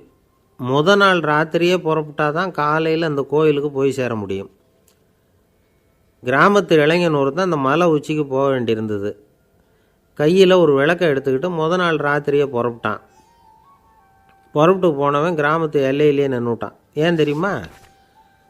அவன் கையில் இருந்த விளக்கோட வெளிச்சம் 10 அடி தூரத்துக்கு தான் தெரியுது. அது வரைக்கும் தான் பாதை தெளிவாக இருக்குது. அதுக்கு அப்பாலெல்லாம் ஒரே இருட்டாக இருக்குது, பாதை புரியல. இவன் யோசனை பண்ணி பார்த்தான். மனசுக்குள்ளே ஒரு சந்தேகம். 10 அடி தூரம் தானே வெளிச்சம் தெரியுது அப்படின்னா நாம் 10 அடி தூரம் தானே போக முடியும். அதுக்கும் அந்தாண்ட ஒரே இருட்டாக இருக்குதே, அதில் எப்படி நாம் நடந்து போகிறது? நாம் ரொம்ப தூரம் நடந்து போய் ஆகணுமே அப்படிப்பட்ட நினப்பெல்லாம் அவனுக்கு வந்துட்டுது. இதுதான் அவன் மனசில் ஏற்பட்ட தயக்கம். இப்படி யோசிச்சுக்கிட்டே அந்த இளம் ஆசாமி புறப்பட்ட இடத்துலையே நின்றுக்கிட்டு இருக்கிறான். அந்த சமயத்தில் ஒரு வயசான பெரியவர் அந்த பக்கமாக வந்தார். அவர் கையில் இதை விட சின்னதாக ஒரு விளக்கு வச்சுருந்தார். அது எப்படின்னா, அது ஒரு 5 அடி தூரத்துக்கு தான் வெளிச்சம் காட்டுது. அவ்வளவு சின்ன விளக்கு. அவரும் மலை உச்சிக்கு போகிறதுக்காக தான் வந்துக்கிட்டு இருக்கிறார். அவரை பார்த்து இவன் கேட்டான், என்ன பெரியவரே, இவ்வளவு சின்ன விளக்கை வச்சுக்கிட்டு அவ்வளவு தூரத்துக்கு எப்படி மலையேற போகிறீங்க அப்படின்னு கேட்டான். நீ ஏன் இப்படி தயங்கிக்கிட்டே நிற்கிறேன்னு கேட்டார் பெரியவர். என்கிட்ட இருக்கிற விளக்கு 10 அடி தூரத்துக்கு தான் பாதையை காட்டுதுன்னா. இப்போ பெரியவர் சொன்னார், தம்பி, உன் கையில் இருக்கிற விளக்கு கொடுக்குற வெளிச்சத்தை வச்சு நீ முதல்ல 10 அடி தூரம் முன்னாடி போ. 10வது அடியில் போய் நின்றுக்கிட்டு பாரு. மறுபடியும் ஒரு 10 அடி தூரத்துக்கு பாதை தெரியும். இப்படி உன் கையில் இருக்கிற விளக்கு தொடர்ந்து வெளிச்சம் காட்டிக்கிட்டே இருக்கும். நீ முன்னேற முன்னேற அந்த வெளிச்சமும் முன்னேறும். அதனால் எத்தனை கிலோமீட்டர் தூரம் வேணும்னாலும் நீ இந்த 10 அடி தூரம் வெளிச்சத்தை வச்சுக்கிட்டே நீ போயிடலாம், புறப்படு அப்படின்னார். இப்போ தான் அந்த பெரியவர் சொன்னது இளைஞனுக்கு பளிச்சுன்னு புரிஞ்சுதான். உடனே உற்சாகமாக புறப்பட்டான், உச்சிக்கு போய் சேர்ந்தான். இந்த கதையிலேருந்து நாம் புரிஞ்சிக்க வேண்டியது என்ன தெரியுமா? நீண்ட கால திட்டம் ஒன்று போடும் பொழுது நமக்கு முன்னாடி இருக்கிறத மறந்துட்டு மனசை போட்டு குழப்பிக்கக்கூடாது. உங்கள் கையில் என்ன இருக்கோ அதுலேயே உங்கள் எதிர்காலம் மறைஞ்சிருக்குது. கண் முன்னாடி தெரியறத வச்சு ஆரம்பிங்க, போக போக வழி தானாக புலப்படும் அப்படிங்கிறார் ஒரு பெரியவர். பெரிய பயணங்களையெல்லாம் இப்படி தான் நடத்த வேண்டியிருக்கும். ஒவ்வொரு அடியாக எடுத்து வச்சா ஓடி போய் சேர்ந்து விடலாம். மலைச்சி போய் நின்றுட்டா நின்றுக்கிட்டே இருக்க வேண்டியது தான். நம்ம ஆள்லாம் ரொம்ப மோசமான இருக்கிறாங்க. ஒருத்தன் அப்படி தான் நீண்ட தூர பிரயாணம் ஒன்று புறப்பட்டான். ரயில் போய்கிட்டே இருந்தது. கொஞ்சம் தூரம் போச்சு, பாதி வழியில் கையில் வச்சுருந்த டிக்கெட்டை காற்றுல விட்டுட்டான். ஐயோ, என் டிக்கெட்டு போயிட்டுதே அப்படின்னு கத்த ஆரம்பிச்சிட்டான். பக்கத்தில் இருந்த பெரியவர் அவனை பார்த்து பரிதாபப்பட்டு, கவலைப்படாத தம்பி, போனால் போகுது, வேறு டிக்கெட் வாங்கிக்கலாம் அப்படின்னு ஆறுதல் சொன்னார். அதுக்கு அவன் சொல்கிறான், சார், நான் அதுக்காக அழலை, அந்த டிக்கெட்டு கிடைச்சா தானே நான் எந்த ஊருக்கு போகணுங்கிறது எனக்கு தெரியும் அப்படிங்கிறான். ஒரு ஊரில் ஒரு ஆள் இருந்தான். அவனுக்கு ஒரே ஒரு மகள். அவளை நல்ல இடத்துல கட்டி கொடுக்கணும்னு ஆசைப்பட்டான். அதுக்காக மாப்பிள்ளை தேடிக்கிட்டு இருந்தான். அவன் கொஞ்சம் வசதியான ஆள், அதனால் நிறைய பேர் வந்தாங்க. இருந்தாலும் ஒரு நல்ல குணமுள்ள மாப்பிள்ளையாக இருக்கணும் அவன் எதிர்பார்த்தான். அப்படி இருக்கணும்னு தொடர்ந்து முயற்சி பண்ணான். கடைசியாக ஒரு 3 பேர் கிடைச்சாங்க. அந்த 3 பேரில் யாரை தேர்ந்தெடுக்கிறது, இதுதான் அவனுக்கு வந்த குழப்பம். இந்த நிலைமையில் ஒரு பெரியவரை தேடி போனான். அவர்கிட்ட தன்னுடைய பிரச்சனையை சொன்னான். அவர் கொஞ்சம் யோசனை பண்ணார். அதுக்கப்புறம் 3 பேரையும் கூப்பிட்டார். இதை பாருங்கப்பா, உங்கள் 3 பேருக்கும் 3 மாத கால அவகாசம் தர்றேன். நீங்கள் இப்போ போகலாம். 3 மாதம் கழித்து திரும்பி வரலாம். அப்படி வரும்பொழுது இந்த 3 மாத காலத்தில் நீங்கள் செஞ்ச நல்ல காரியம் ஏதாவது ஒன்று சொல்லணும். அதை வச்சு உங்களில் ஒருத்தரை நாங்கள் தேர்ந்தெடுத்துக்கிறோம் அப்படின்னு சொன்னாராம். 3 பேரும் சரின்னு சொல்லிவிட்டு திரும்பி போயிட்டாங்க. 3 மாதம் ஆச்சு. அதுக்கப்புறம் ஒரு நாள் திரும்பி வந்தாங்க.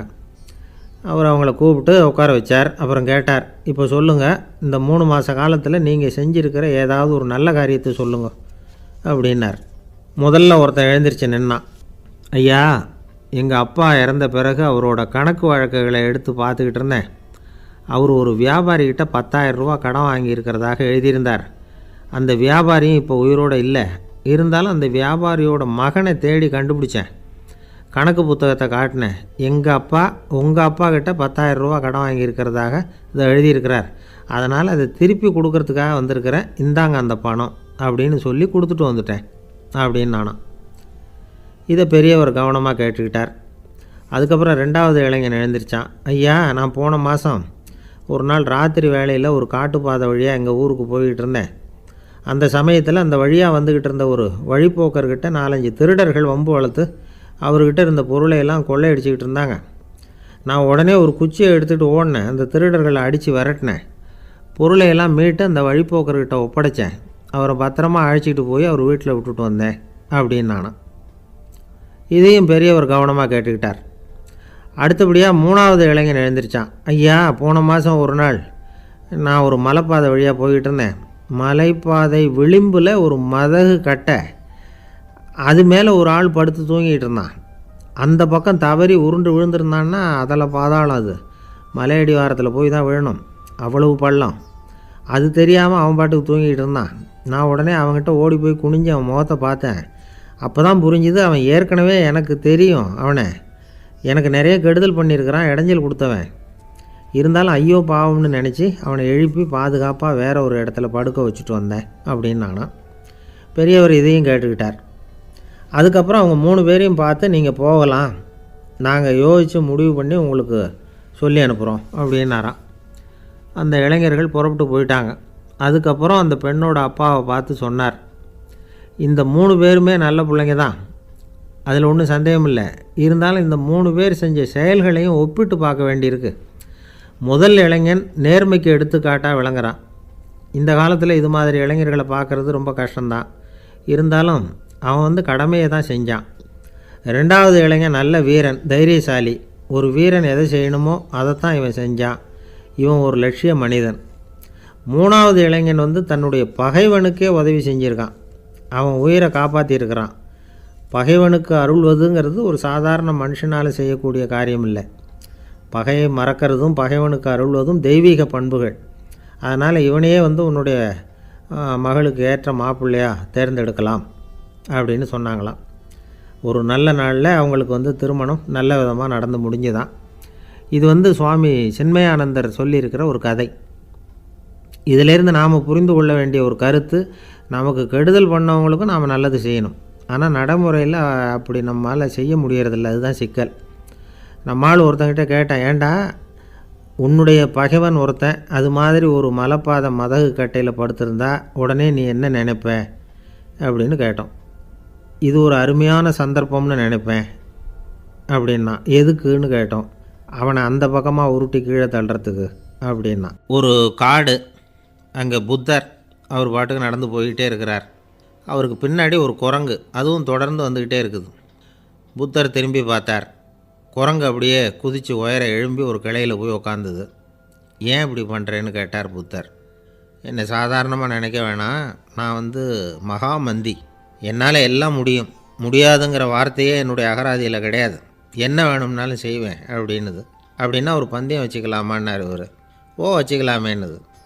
வேறு ஒன்றும் இல்லை, இப்போ நீ மேலே எழும்பி அந்த கிளையில் உட்காந்தது மாதிரி அங்கேருந்து தாவி என் உள்ளங்கையில் உட்காரணும், அவ்வளோதான் அப்படின்னார்.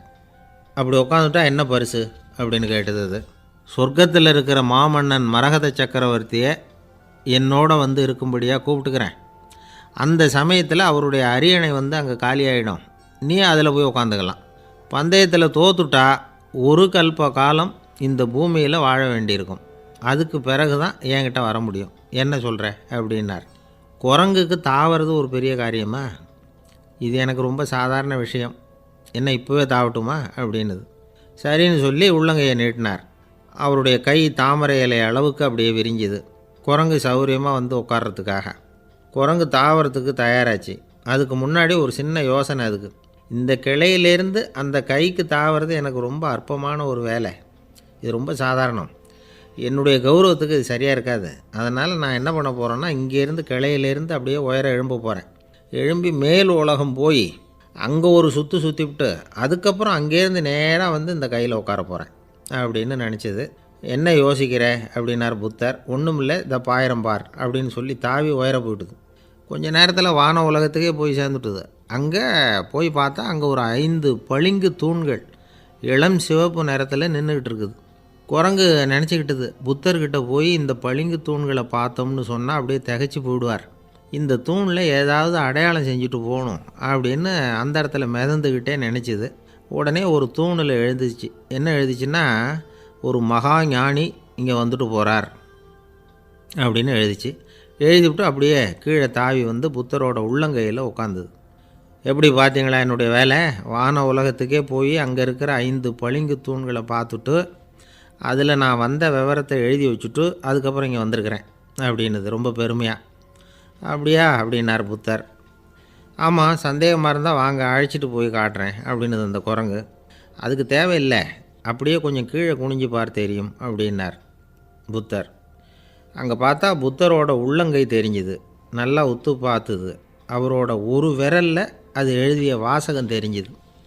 குரங்கு யோசனை பண்ணிச்சு, அப்படின்னா வானத்தில் நான் பார்த்தது புத்தரோட விரல்களா அப்படின்னு யோசிச்சுது. இதை புரிஞ்சுக்கிட்ட உடனே அந்த குரங்கோட கர்வம் அழிஞ்சு போச்சான். நம்ம மனசு தான் இந்த குரங்கு, மனம்ங்கிறதும் ஆணவம்ங்கிறதும் ஒரு நாணயத்தின் 2 பக்கங்கள். மனம் உள்ளவரை ஆணவமும் இருக்கும். மனம் அழிஞ்சாதான் ஆணவம் அழியும். மனம் அழிய வேண்டும் அப்படின்னு பெரியவங்க சொல்கிறது இந்த அர்த்தத்தில் தான். நம்ம ஆளுங்க சவால் விடுறதெல்லாம் வேறு மாதிரி. ஒருத்தன் ஒரு வாய்க்காலை தாண்டுறேன்னு பந்தயம் கட்டி தாண்ட முடியாமல் வாய்க்காலில் விழுந்து காலை உடச்சிக்கிட்டு கட்டு போட்டுக்கிட்டு வந்தான். ஏன்டா அப்படின்னு கேட்டாங்க. நான் பந்தயம் கட்டின நேரம் சரியில்லை அப்படின்னா. எப்படிறான்னு கேட்டிருக்காங்க. வாய்க்காலில் தண்ணி இருக்கிற நேரமாக பார்த்து பந்தயம் கட்டியிருக்கணும் அப்படின்னானா. ஒரு அம்மா, அவங்களுக்கு 35 வயசு இருக்கும். குடும்பத்தில் எந்த கஷ்டமும் இல்லை. இருந்தாலும் காரணம் இல்லாமல் பிள்ளைங்க பேரில் கோவப்படுறது, எரிஞ்சு விழுறது அவங்க வழக்கம். பிள்ளைங்க அழும். உடனே அவங்க மனசும் சங்கடப்படும். இன்னொரு அம்மா, நல்ல வேலையில் இருக்கிறவங்க, வாரத்துக்கு ஒரு தடவையாவது தலைவலி வந்துடும். இவங்களுக்கெல்லாம் உடம்புல எந்த கோளாறும் இல்லை, மனசு மட்டும் சரியாக இருக்காது. தூக்க மாத்திரை கையில் வச்சுருப்பாங்க. 30-35 வயசுடைய பெண்களுக்கு சர்வசாதாரணமாக காணப்படுகிற மனக்கோளாறு இது. இதுக்கு பேர் மனவாட்டம், டிப்ரெஷன், மனமடிவு அப்படின்னு சொல்லலாம். இந்த நோய்க்கு அறிகுறி என்ன தெரியுமா? மனசில் வருத்தமான உணர்வு இருக்கும். அடிக்கடி அழலாம் போல் தோணும். முன்னால் எல்லாம் எந்தெந்த செயலில் ஆர்வம் இருந்ததோ அதெல்லாம் குறைஞ்சிரும், அல்லது சுத்தமாகவே ஆர்வம் இல்லாமல் போயிடும். சில பெண்கள் இளம் வயசில் பக்கத்தில் இருக்கிறவங்க கிட்ட கலகலப்பாக பேசுவாங்க, வீட்டை அலங்கரிக்கிறதுல ஆர்வம் இருக்கும். இப்போ அதிலெல்லாம் ஆர்வம் இல்லாமல் போயிடும். எந்த வேலை செஞ்சாலும் சீக்கிரம் களைப்பு அடைஞ்சுடுறது மாதிரி ஆகிடும். நமக்கு யாருமே உதவியாக இல்லை, நம்ம எல்லோரும் கை விட்டுட்டாங்க போல் இருக்குதே அப்படிங்கிற உணர்வுலாம் உண்டாகும். தன்னைத்தானே குறை சொல்லிக்குவாங்க. நாம் தப்பு பண்ணிவிட்டோம் போல் இருக்குதே அப்படின்னு தோணும். குற்றம் பண்ணிட்டதா நினச்சி கஷ்டப்படுவாங்க. பசி இருக்காது, தூக்கத்தில் தொந்தரவு இருக்கும். அடிக்கடி செத்து போடலாங்கிற உணர்வு வரும். தற்கொலை பண்ணிக்கலாங்கிற எண்ணம் உண்டாகும். சில பேர் தற்கொலை முயற்சியில் கூட ஈடுபடுவாங்க. சில பேருக்கு பலவிதமான உடல் வலிகள் இருக்கும், பலவீனம் இருக்கும், சீக்கிரமாக களைப்படைஞ்சு போடுவாங்க. இதெல்லாம் மனவாட்ட நோய்க்கான தன்மைகள். இந்த மனவாட்டம், அதாவது டிப்ரெஷனை 2 வகையாக பிரிக்கலாமா. ஒன்று தானாக உண்டாக்கிக்கிறது, இன்னொன்று எதிர் விளைவை உண்டு பண்ணுகிற அல்லது நரம்பு சம்பந்தப்பட்ட டிப்ரெஷன். தானாக உண்டாக்கிக்கிற மனவாட்ட நோய் இருக்குது பாருங்கள், அதுக்கு ஏதாவது சூழ்நிலை காரணமாக இருக்கலாம், அல்லது இல்லாமலும் போகலாம். மூளையில் டொப்பாமைன் அல்லது செரட்டோனின் இதோட அளவு குறையும் பொழுது இந்த டிப்ரெஷன் உண்டாகுது. இதுக்கு ஓரளவு பிறவி காரணங்கள் கூட இருக்கலாம். குடும்பத்தில் வேறு சிலருக்கும் வரலாம். பாதிக்கப்பட்ட பெண்ணை பார்க்குறதுக்கு பலவீனமாக தெரியும். கடுமையான குற்ற உணர்வு இருக்கும். தனியாக இருக்கிறதுக்கு ஆசைப்படுவாங்க. நடு ராத்திரியில் எழுந்திரிச்சு உட்காந்து கஷ்டப்பட்டுக்கிட்டு இருப்பாங்க. கொடூரமான முறையில் தற்கொலை பண்ணிக்க முயற்சி பண்ணுவாங்க. தீ வச்சுக்கிறது, அமிலத்தை குடிக்கிறது, தூக்கில் தொங்குறது. இப்படி தானாக வரவழைச்சிக்கிற மனவாட்ட நோய் மறையக்கூடிய நோய். ஒரு தடவை வந்தால் 3லேருந்து 6 மாதம் வரைக்கும் நீடிக்கும். இடைப்பட்ட காலங்களில் நோயாளி இயல்பாக இருப்பார். எதிர் விளைவை உண்டு பண்ணுகிற அல்லது நரம்பு சம்பந்தப்பட்ட மனவாட்ட நோய் எப்படின்னா, கணவன் மனைவி, மாமியார் மருமகள், இப்படிப்பட்ட உறவு முறை பிரச்சனைகள், தோல்விகள், எரிச்சல்கள், ஆஃபீஸு பிரச்சனை, இப்படிப்பட்ட சூழ்நிலையால் உண்டாகிறது. எல்லாத்துக்கும் மருந்து இருக்குது, மார்க்கம் இருக்குது, கவலைப்பட வேண்டியதில்லை, தைரியமாக இருக்கணும். உளவியல் மருத்துவம் இதுக்கு ரொம்ப உபயோகமாக இருக்கும்.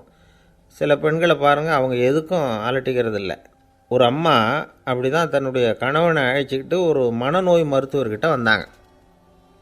டாக்டர், எங்கள் வீட்டுக்காரர் திடீர்னு ஒரு மாதிரி ஆயிட்டார், வித்தியாசமாக நடந்துக்கிறார். எப்படின்னா, இவர் தன்னையே ஒரு ஒட்டடை பூச்சியாக நினச்சிக்கிட்டு இருக்கிறார். அப்படி நினச்சிக்கிட்டு தன்னுடைய தலையாலேயே வீட்டில் உள்ள ஒட்டடையெல்லாம் தொடச்சிக்கிட்டு இருக்கிறார் அப்படின்னாங்க. எவ்வளவு நாளாக அப்படி இருக்குதுன்னு கேட்டார் டாக்டர். 1 வாரமாக அப்படி இருக்குது அப்படின்னாங்க அந்த அம்மா. அப்படின்னா முன்னாடியே ஏன் அழைச்சிட்டு வரல அப்படின்னு கேட்டார் டாக்டர். வீடு பூரா சுத்தமாகட்டுமேனு பார்த்துக்கிட்டு இருந்தேன் டாக்டர் அப்படின்னாங்களாம் அந்த அம்மா. ஒரே ஒரு ஊரில் ஒரு பாதிரியார் இருந்தார்.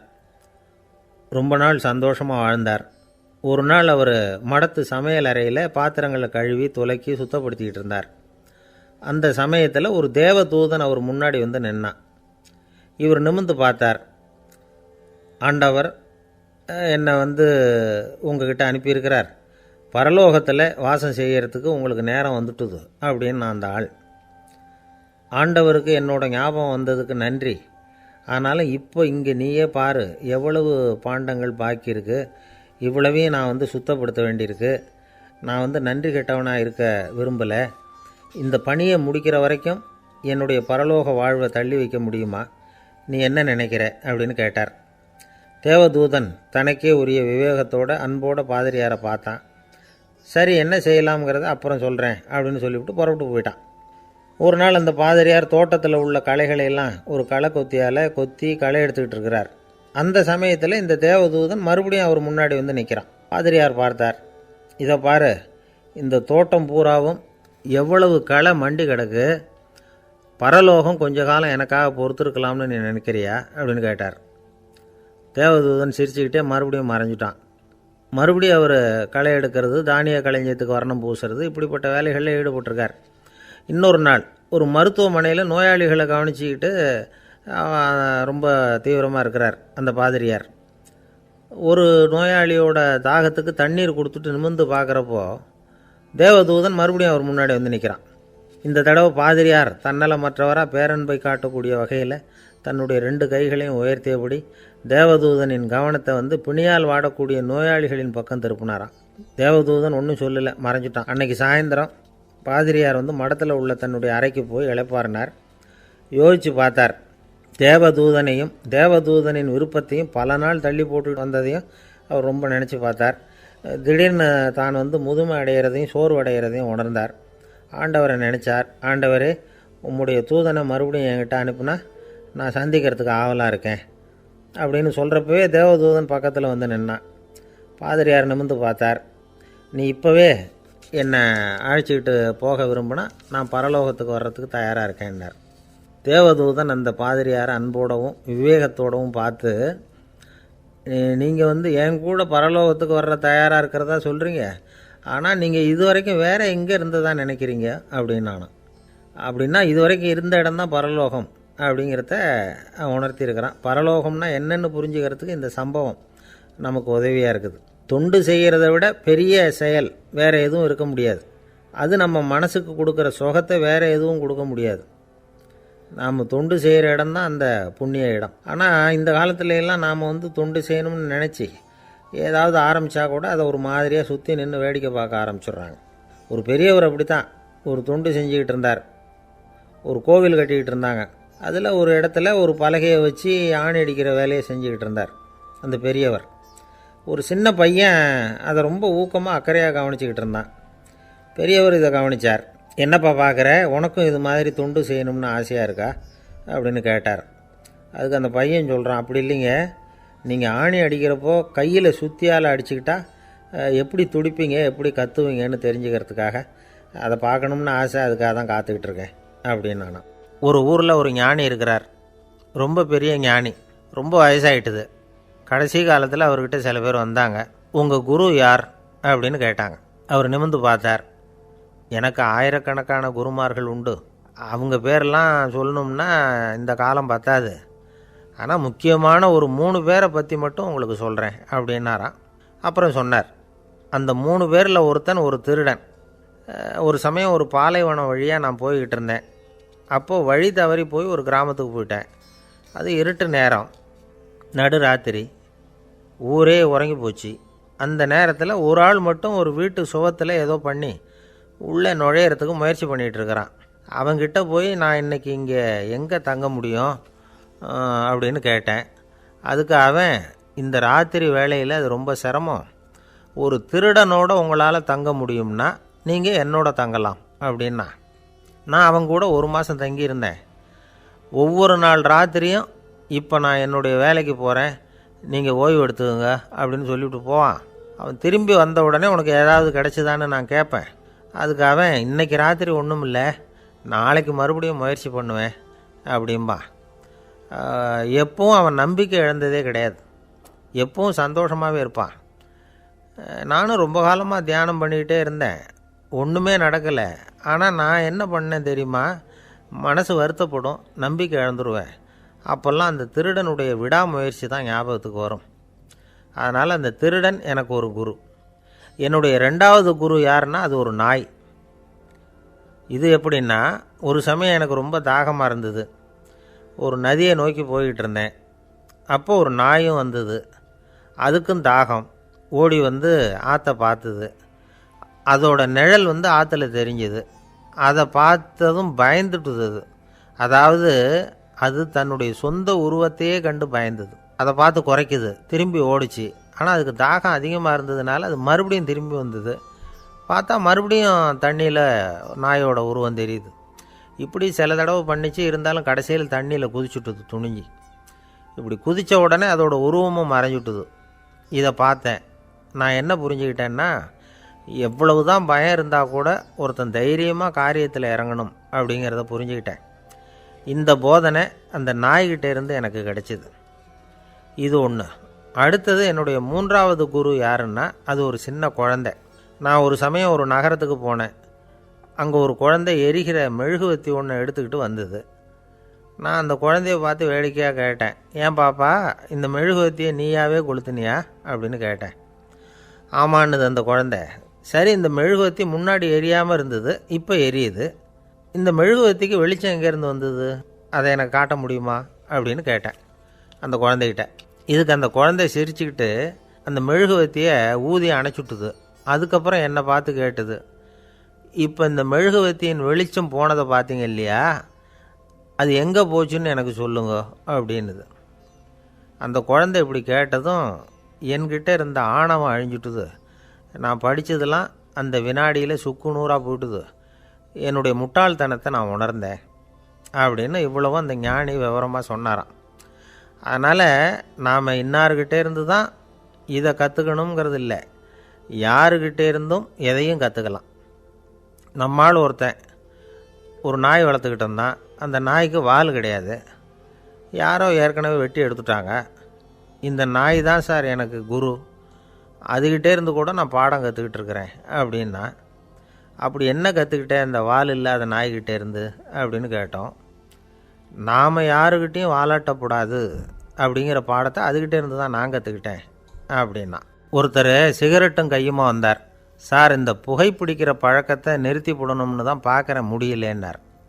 புகைப்பிடிக்கிறத நிறுத்துறது ரொம்ப சுலபம் சார் அப்படின்னார் இன்னொருத்தர். எப்படி சொல்கிறீங்கன்னு கேட்டார் அவர். நான் கூட ஏற்கனவே 10 தடவை அந்த பழக்கத்தை நிறுத்தி இருக்கிறேன் சார் அப்படின்னார் இவர். இதிலேருந்து என்ன தெரியுது, புகைப்பழக்கத்தை திடீர்னு விட்டு விடுறதுங்கிறது ரொம்ப கஷ்டம்னு தெரியுது. இருந்தாலும் இது சம்பந்தமான ஆராய்ச்சி, அனுபவம், இது ரெண்டையும் அடிப்படையாக வச்சு சில வழிமுறைகளை சொல்கிறாங்க. அதாவது புகைப்பிடிக்கிறத நிறுத்துறதுக்கு 10 வழிகள் உண்டு அப்படின்னு சொல்கிறாங்க. அது என்னங்கிறது தெரிஞ்சுக்கிட்டா உபயோகப்படுதான்னு பார்க்கலாமே. முதல் கருத்து என்னன்னா, கொஞ்ச நாளைக்கு புகைப்பிடிக்கிற நண்பர்களை விட்டு விலகி இருக்கணும். இதனால் புகைப்பிடிக்கிற ஆசை குறையும். அந்த பழக்கத்தை மறுபடியும் ஆரம்பிக்கக்கூடாதுங்கிற எண்ணம் உறுதிப்படும். 2வது கருத்து, புகைப்பிடிக்கிறதை எதிர்த்து தீவிரமாக பிரச்சாரம் செய்ய ஆரம்பிச்சிடணும். அது அடுத்தவங்களுக்கும் உபயோகப்படும், உங்களுக்கும் உபயோகப்படும். உங்கள் உள்ளுணர்வை அது தூண்டும், உங்களை உறுதி கொள்ள வைக்கும். 3வது கருத்து என்னென்னா, தினமும் 2 தடவை குளிக்கணும். எப்படி தெரியுமா, முதல்ல வெது வெதுப்பான தண்ணீர், அப்புறம் குளிர்ந்த தண்ணீர், இப்படி மாறி மாறி குளிக்கணுமா. 4வது கருத்து, உடற்பயிற்சிகள் செய்யணும். மூச்சு வாங்குகிற மாதிரியான பயிற்சிகள் ரொம்ப நல்லதான். பிராணாயாமம் அப்படிங்கிற மூச்சு பயிற்சி ரொம்ப நல்லதுங்கிறாங்க. அப்புறம் 5வது கருத்து, சாப்பாடு மிதமாக இருக்கணும், சீராக இருக்கணும். பச்சை காய்கறிகள், பழங்கள் சாப்பாட்டில் சேர்த்துக்கலாம். அடிக்கடி கொஞ்சம் கொஞ்சமாக சாப்பிட்டு ரத்தத்தில் சர்க்கரையின் அளவை பராமரிக்கணும். இது நரம்புகளை அமைதிப்படுத்தும். 6வது கருத்து என்னென்னா, ரொம்ப நேரம் பசியோடு இருக்கக்கூடாது. புகைப்பிடிக்கிறத நிறுத்த முயற்சி செய்யும் பொழுது எடை குறைப்பு நடவடிக்கைகளை மேற்கொள்ளக்கூடாது. 7வது கருத்து, காப்பி, தேநீர், மதுபானம், அப்புறம் போதைப் பொருள்கள் கலந்த உணவுகள் இதெல்லாம் வேணாம். புகைப்பிடிக்கிறத அதெல்லாம் ஊக்கப்படுத்தும். கடுகு, மிளகு, அப்புறம் காரமான பொருள்களை தவிர்க்கணும். உப்பு அளவை குறைக்கணும். தினமும் 10 குவளை தண்ணீராவது குடிக்கணும். வெறும் தண்ணி புகைப்பிடிக்கிற ஆவலை தணிக்குதான். 8வது கருத்து, கையில் சிகரெட்டு, புகையில் ஏதாவது இருந்தால் உடனே தூக்கி எறிஞ்சிருங்க. அது கையில் இருக்கிற வரைக்கும் புகைப்பிடிக்கிற ஆசை வந்துக்கிட்டே இருக்கும். 9வது கருத்து என்னென்னா, இறை நம்பிக்கை உள்ளவங்க புகைப்பிடிக்கிற எண்ணம் வர்றப்போவெல்லாம் பிரார்த்தனை செய்ய ஆரம்பிச்சுடலாம். 10வது கருத்து, உங்களுக்கு ரொம்பவும் வேண்டியவங்க யாரோ அவங்கக்கிட்ட எல்லாம் நீங்கள் புகைப்பிடிக்கிறத நிறுத்தி விட்டதாக சொல்லிவிடுங்க. இந்த 10 வழிகளையும் கடைபிடிக்க ஆரம்பிச்சுட்டா புகைப்பிடிக்கும் பழக்கத்தை நிறுத்தி விடலாம் அப்படின்னு சொல்கிறாங்க அனுபவப்பட்டவங்க. முயற்சி பண்ணி பார்க்கலாம். ஒரு முக்கியமான இடத்துல நின்றுக்கிட்டு இருந்தார் ஒரு திபேத்தில். ஒரு பழங்கால பழமொழி உண்டான், 100 பேர் செல்லலாம், எப்பொழுதாவது ஒருவன் அபூர்வமாக அடைய வேண்டிய இடத்தை அடைவான். இதுதான் அந்த பழமொழி. ஒரு உன்னதமான இலக்கை அடையணும்னா அது அவ்வளவு சுலபமான காரியம் இல்லை. இந்த காலத்து மடாலயம் ஒன்று, அதில் ஒரு தலைவர், அவருக்கு வயசாகிட்டுது, தனக்கு ஒரு வாரிசை நியமிக்கணும் அப்படின்னு ஆசைப்பட்டார். ரொம்ப கஷ்டப்பட்டு ஒருத்தரை பிடிச்சார். தனக்கு வாரிசாக நியமிச்சுட்டு அவர் சமாதி ஆகிட்டார். புதுசாக பொறுப்பேற்றுக்கிட்டவர் அப்படியே உட்காந்துருந்தார். அவரை தேடிட்டு பத்திரிகை நிருபர்கள்லாம் வந்தாங்க, கேட்டாங்க. அவர் உங்கள் பொறுப்பில் அவர் பெரியவர் விட்டுட்டு போன இது எவ்வளவு சுமாராக தேரும், எவ்வளவு விட்டுட்டு போனார் அப்படின்னு கேட்டிருக்கிறாங்க. அது என்ன ஒரு 50 லட்சம் இருக்கும் அப்படின்னாராம். அவ்வளவும் பணமா அப்படின்னு கேட்டிருக்காங்க. இல்லைங்க, கடன் அப்படின்னாராம் இவர்.